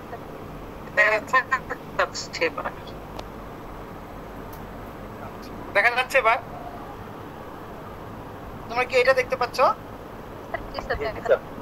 আচ্ছা, তাই তাহলে আমি যেটা বলতেছিলাম তোমাদের পেন্টোজ ফসফেট পাথে, এখানে লেখা আছে ইম্পর্টেন্স অফ পিপিই। আসলে পিপিই হবে, এটা হচ্ছে তোমার পিপিপি হবে পেন্টোজ ফসফেট পাথে। যেহেতু আমরা ওই যে প্রথম যে সামারি পিকচারটাতে আমরা দেখতেছিলাম যে ট্রায়োস ফসফেট অথবা হেক্সোস ফসফেট থেকে তোমার হলো পেন্টোজ ফসফেট তৈরি করে। এখানে আমরা দেখতেছি যে pentose phosphate generates ribose 5 phosphate. এই রাইবোসটা কোথা থেকে আসে? ট্রায়োস ফসফেট অথবা হেক্সোস ফসফেট থেকে রাইবোলোজ ফসফেট তৈরি করে। রাইবোলোজ 5 ফসফেট থেকে রাইবোস 5 ফসফেট। এই রাইবোস 5 ফসফেটটা নিউক্লিওটাইড তৈরি করে, যে নিউক্লিওটাইডগুলো ডিএনএ এবং আরএনএ এর স্কেলেটন হিসেবে কাজ করে, যেটা হলো আমাদের এই অ্যাডেনিন, থায়ামিন, সাইটোসিন, ইউরাসিল এবং গুয়ানিন। এই যে 4টা বেস আছে, এই 5টা বেস আছে, এই বেস সুগারগুলো তৈরি হয় এই পেন্টোজ ফসফেট পাথওয়ের ইন্টারমিডিয়েট প্রোডাক্টস থেকে। এই কারণে আমাদের এটা খুবই একটা ইম্পর্টেন্ট বা এই তোমার হলো যে পেন্টোজ ফসফেট পাথওয়েটা। আবার দেখো এনএডিপিএস প্রোডাকশন। এনএডিপিএস প্রোডাকশন কেন দরকার? ইট produces এনএডিপিএস which is vital for hello, শুনতে পাচ্ছ তোমরা? শোনা যায় স্যার। আচ্ছা, which is vital for anabolic reaction including fatty acid synthesis and the maintenance of reduced glutathione for protecting cell against oxidative stress. তাহলে এখানে অক্সিডেটিভ স্ট্রেসটা তোমাদের কাছে একটা নিউ ম্যাটেরিয়াল। অক্সিডেটিভ স্ট্রেস হলো যখন প্লান্ট যে কোনো স্ট্রেসে পড়ে, সাধারণত যে কোনো স্ট্রেসে পড়লে প্লান্ট তার নর্মাল ফাংশনটাকে রিডিউস করে দেয় স্ট্রেসটাকে রিকভার করার জন্য। এই রিকভারি ম্যাটেরিয়াল হিসেবে এনএডি ফেজ তৈরি করে। এনএডি ফেজ তৈরি করলে তারা তাড়াতাড়ি অক্সিডেটিভ ফসফোরিলেশনের মাধ্যমে অক্সিডেটিভ স্ট্রেসটাকে রিলিজ করতে পারে। আবার দেখো মেটাবলিক ফ্লেক্সিবিলিটি, আমরা এখানে দেখতেছি যে pentose phosphate pathway provides a way to metabolic glucose for different needs, allowing cells to adapt varying metabolic demands, especially in rapidly dividing cell. তার মানে প্লান্ট তার গ্রোয়িং কন্ডিশনে অথবা তার লাইফ সাইকেলে বিভিন্ন রেপিড ডিভাইডিং সেল থাকে, যেমন রুট টিপ, শুট টিপ, অথবা তার হলো স্টেমের সাথে লিফের attachment, flower initiation, fruit formation, এই জায়গাগুলো তার রেপিড গ্রোথ হওয়া দরকার। এই রেপিড গ্রোথ হওয়ার জন্য যে মেটাবলিক সাপোর্ট দরকার, সেই মেটাবলিক সাপোর্টগুলা এই পেন্টোজ ফসফেট পাথওয়ের যে ইন্টারমিডিয়েট প্রোডাক্টস থাকে সেগুলো থেকে তৈরি হতে সহায়তা করে। আবার ইন্টারমিডিয়েটস ফর বায়োসিনথেসিস, বায়োসিনথেসিস হিসেবে it produces the sugar that can be used to synthesize amino acids and other biomolecules contributing to overall cellular metabolism. কারণ হলো যে আমি যেমন টিসে সাইকেলে বললাম যে আলফা কিটোগ্লুটারিক অ্যাসিড ছিল 5 কার্বন বিশিষ্ট কম্পাউন্ড। এই কি করে, এই যে টিসে সাইকেলে আমরা দেখলাম কিছু 5 কার্বন বিশিষ্ট কম্পাউন্ড, কিছু 4 কার্বন বিশিষ্ট কম্পাউন্ড, কিছু 6 কার্বন বিশিষ্ট কম্পাউন্ড। এই কম্পাউন্ডগুলো বিভিন্ন ইন্টারমিডিয়েট স্টেজে তারা নেক্সট স্টেপে যায়। যদি এক্সট্রা বা না ব্যবহার হয় তাহলে সেটা ওখান থেকে আবার রিভার্সিবল যেহেতু রিয়াকশনগুলো তারা রিটার্ন দিয়ে অন্যভাবে ফাংশনিং করে। ঠিক একইভাবে পেন্টোজ সুগার, পেন্টোজ ফসফেট পাথওয়ের মাধ্যমে যে সুগারটা তৈরি হয় সেটাকে বলতেছি আমরা গ্লুকোনিওজেনেসিস। এখানে তোমার পাথওয়েটা যখন দেখাবো তখন তোমরা ক্লিয়ার হবা যে এখানে ট্রায়োস ফসফেট আর রাইবোজ ফসফেট হয় যখন, তখন কিন্তু এটা রিভার্সিবল রিয়াকশন। তার মানে এটা পুনরায় রিয়াকশনগুলো রিভার্সিবল হয়ে পরবর্তীতে আবার গ্লুকোজ তৈরি করে। এটাকে বলতেছি গ্লুকোনিওজেনেসিস, যেটা ইন্টারমিডিয়েট বায়োসিনথেসিসের জন্য হেল্প করে, মেটাবলিজমও হেল্প করে। এবং লেটেস্ট যেটা অ্যান্টিঅক্সিডেন্ট ডিফেন্স, এটা খুব একটা ইম্পর্টেন্ট বিষয়। অ্যান্টিঅক্সিডেন্ট বলতে আমরা বুঝি যে এক ধরনের অর্গানিক সাবস্টেন্স বা অর্গানিক মলিকুল যেটা প্লান্ট বা অ্যানিমেলের স্ট্রেস রিকভার করার জন্য কাজ করে। স্ট্রেস বলতে কি বুঝি, যখন ধরো যে কোনো এস্ট সেলের প্লাজমোডেজমাটা যে থাকে ছোট ছোট ছিদ্র, এই ছিদ্রগুলো বন্ধ হয়ে যায়, তার মানে তারা সিগন্যাল আদান প্রদান করতে পারে না, তার মানে সেলটা আস্তে আস্তে ড্যামেজ হতে পারে। এই যে ড্যামেজ রিপেয়ার করার জন্য অ্যান্টিঅক্সিডেন্ট কাজ করে। অথবা তোমরা এখন দেখবা যে বিভিন্ন যে কসমেটিক্স তারা সিরাম ক্রিম ব্যবহার তৈরি করে, সেখানে দেখবা যে অ্যান্টিঅক্সিডেন্টের কথাগুলো আছে।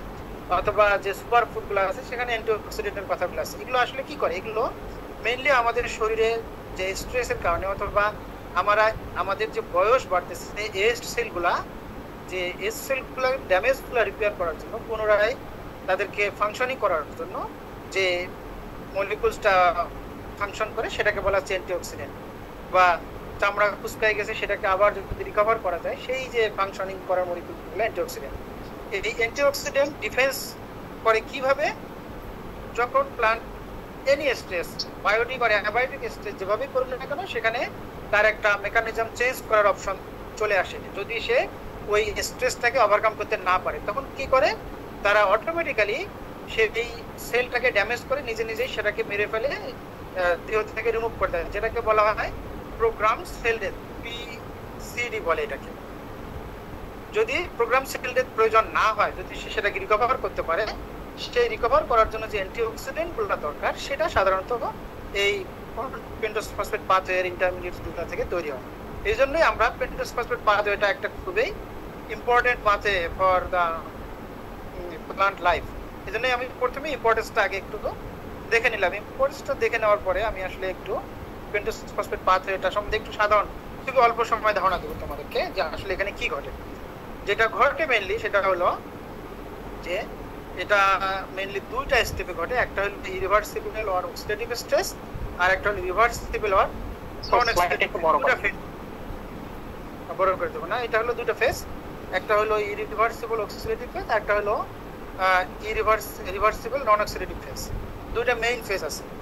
তাহলে এখানে কি বলতেছে, the pentose phosphate pathway is a process that breaks down of glucose 6 phosphate into NADPH and pentose মানে 5 carbon sugar for use in downstream biological process, যেটা আমরা এতক্ষণ ইম্পর্টেন্স গুলো নিয়ে আলোচনা করলাম। এবং এখানে দেখো অক্সিডেটিভ ফেজ গুলাতে কি আছে, গ্লুকোজ 6 ফসফেট থেকে 6 ফসফো গ্লুকানোল্যাকটন, সেখান থেকে 6 ফসফো গ্লুকোনেট থেকে রাইবোলোজ 5 ফসফেট, যেটা আমি নিউক্লিওটাইড তৈরি হওয়ার জন্য যে ইম্পর্টেন্ট যে সাবস্ট্রেটটা সেটা হলো রাইবোলোজ 5 ফসফেট। এবং এইটা হলো অক্সিডেটিভ ফেজ এবং এই রিঅ্যাকশনগুলা একমুখী, এটা কখনো রিটার্ন যায় না। তাহলে দেখো এখানে যে এনজাইমগুলো আছে, যেহেতু NADPH বা NAD+ গুলো রিডিউস অক্সিডাইজ হবে, এই জন্য এখানে ডিহাইড্রোজেনেস এনজাইম এবং গ্লুকোজ 6 ফসফেট ডিহাইড্রোজেনেস এনজাইম।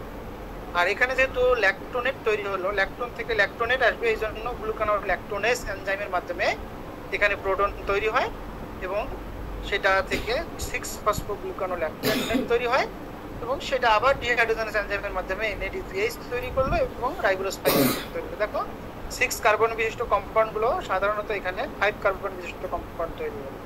এটা হলো মোটামুটি অক্সিডেটিভ ফেজ। অক্সিডেটিভ ফেজের যে ঘটনাগুলো এখানে বর্ণনা করা আছে, এটা তোমাদেরকে আমি দিয়ে দেবো। নন অক্সিডেটিভ ফেজে কি হয়, এই যে রাইবোলোজ 5 ফসফেট তৈরি হলো, এখান থেকে রাইবোজ 5 ফসফেট, জাইলোজ 5 ফসফেট, এইটা ট্রান্সকিটোলেজ এনজাইমের মাধ্যমে গ্লিসারাইলডিহাইড 3 ফসফেট প্লাস সিডোহেপ্টালোজ। দেখো এখানে রাইবোলোজ 5 ফসফেট থেকে তোমার রাইবোজ 5 ফসফেট এবং জাইলোজ 5 ফসফেট, দেখো 2 মোল রাইবোজ 5 ফসফেট ওখান থেকে আসে, ওখান থেকে এসে এখানে 5-5-10 কার্বন বিশিষ্ট দুইটা আলাদা ভাগ হয়ে যায়। এই দুইটা আলাদা ভাগ হয়ে গ্লিসারাইলডিহাইড 3 ফসফেট এবং সিডোহেপ্টালোজ 7 কার্বন বিশিষ্ট কম্পাউন্ড, টোটাল 10 কার্বন বিশিষ্ট কম্পাউন্ড এখানে ভাগ করা আছে এবং সেটা ট্রান্স অ্যান্ডোলেস এনজাইম অ্যান্ডোলসেশনের মাধ্যমে ফ্রুক্টোজ 6 ফসফেট প্লাস ইরাইথ্রোজ 5 ফসফেট, এবং এটা আমরা বলতেছি যেটা যে 6 কার্বন বিশিষ্ট এবং 4 কার্বন বিশিষ্ট, এই যে 10টা কিন্তু ঠিকই আছে এবং সেই ফ্রুক্টোজ আবার গ্লাইকোলাইসিস প্রক্রিয়া চলে যায় এবং এই যে pentose phosphate pathway fructose 6 phosphate থেকে পুনরায় যে গ্লুকোজ তৈরি হইলো, এই গ্লুকোজ তৈরি হওয়ার প্রসেসটাকেই গ্লুকোনিওজেনেসিস বলে এবং সেই গ্লুকোনিওজেনেসিসটা পুনরায় গ্লাইকোলাইসিস প্রক্রিয়ায় ফাংশনিং করে।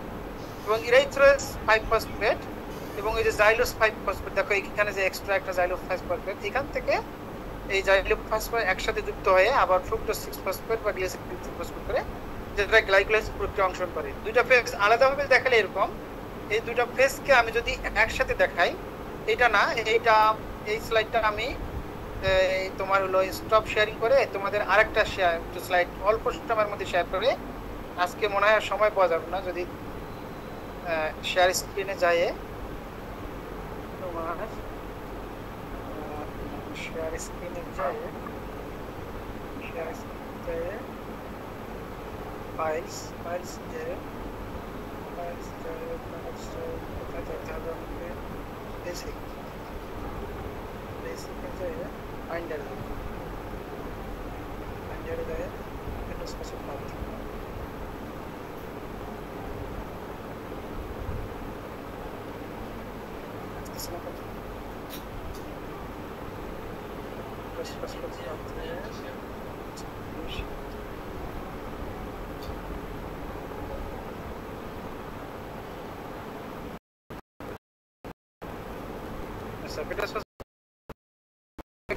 আমি ঠিক আছে, আচ্ছা শোনো, যেহেতু তোমরা দেখতে পাচ্ছ এটা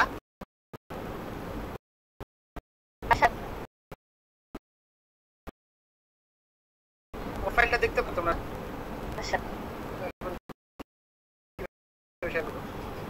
আচ্ছা যদি দেখতে না পাও তাহলে আমি কি করতে, সময় মোটামুটি সময় শেষ, আমরা কি আর সময় পাবো? যদি সময় না পাই তাহলে তোমাদের ক্লাসটা শেষ করার আগে একটু বলে দেই যে তোমাদের কালকে আরেকটা ক্লাস হবে, বুঝছো? জি স্যার। কারণ আজকে মোটামুটি আমরা রেজিস্ট্রেশনটা শেষ করতে পারছি, যেহেতু শেষ হলো না 2 ঘন্টার ক্লাসটা, কালকে আর একটা ক্লাস যদি করো তাহলে শেষ হবে আশা করতেছি। ঠিক আছে, তাহলে আজকের মতো এখানে শেষ করে দেই। হ্যাঁ জি স্যার। হ্যাঁ, তোমরা এই রেসপিরেশনটা 3 সেকশনে মোটামুটি হয়ে গেছে। তোমরা যদি একটু এগ্রি করো, আমি তোমাদের একটা কুইজ নিতে চাই শুধু রেসপিরেশনের উপর। না স্যার, কেন? স্যার আমাদের কাছে পড়ার তো ম্যাটেরিয়ালস নাই।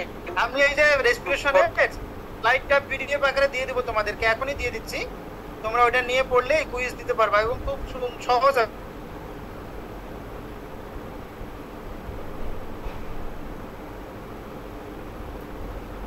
তাহলে কালকে আমার সাথে একটু সকালে দেখা করো, পারবা না? আচ্ছা স্যার, দেখা করবো নি স্যার। হ্যাঁ, তোমরা একটু কালকে দেখা করো। হ্যাঁ ঠিক আছে তাহলে। হ্যাঁ আচ্ছা, ভালো থাকো সবাই, ধন্যবাদ। আসসালামু আলাইকুম। ওয়ালাইকুম আসসালাম, থ্যাংক ইউ। আসসালামু আলাইকুম স্যার। আসসালাম।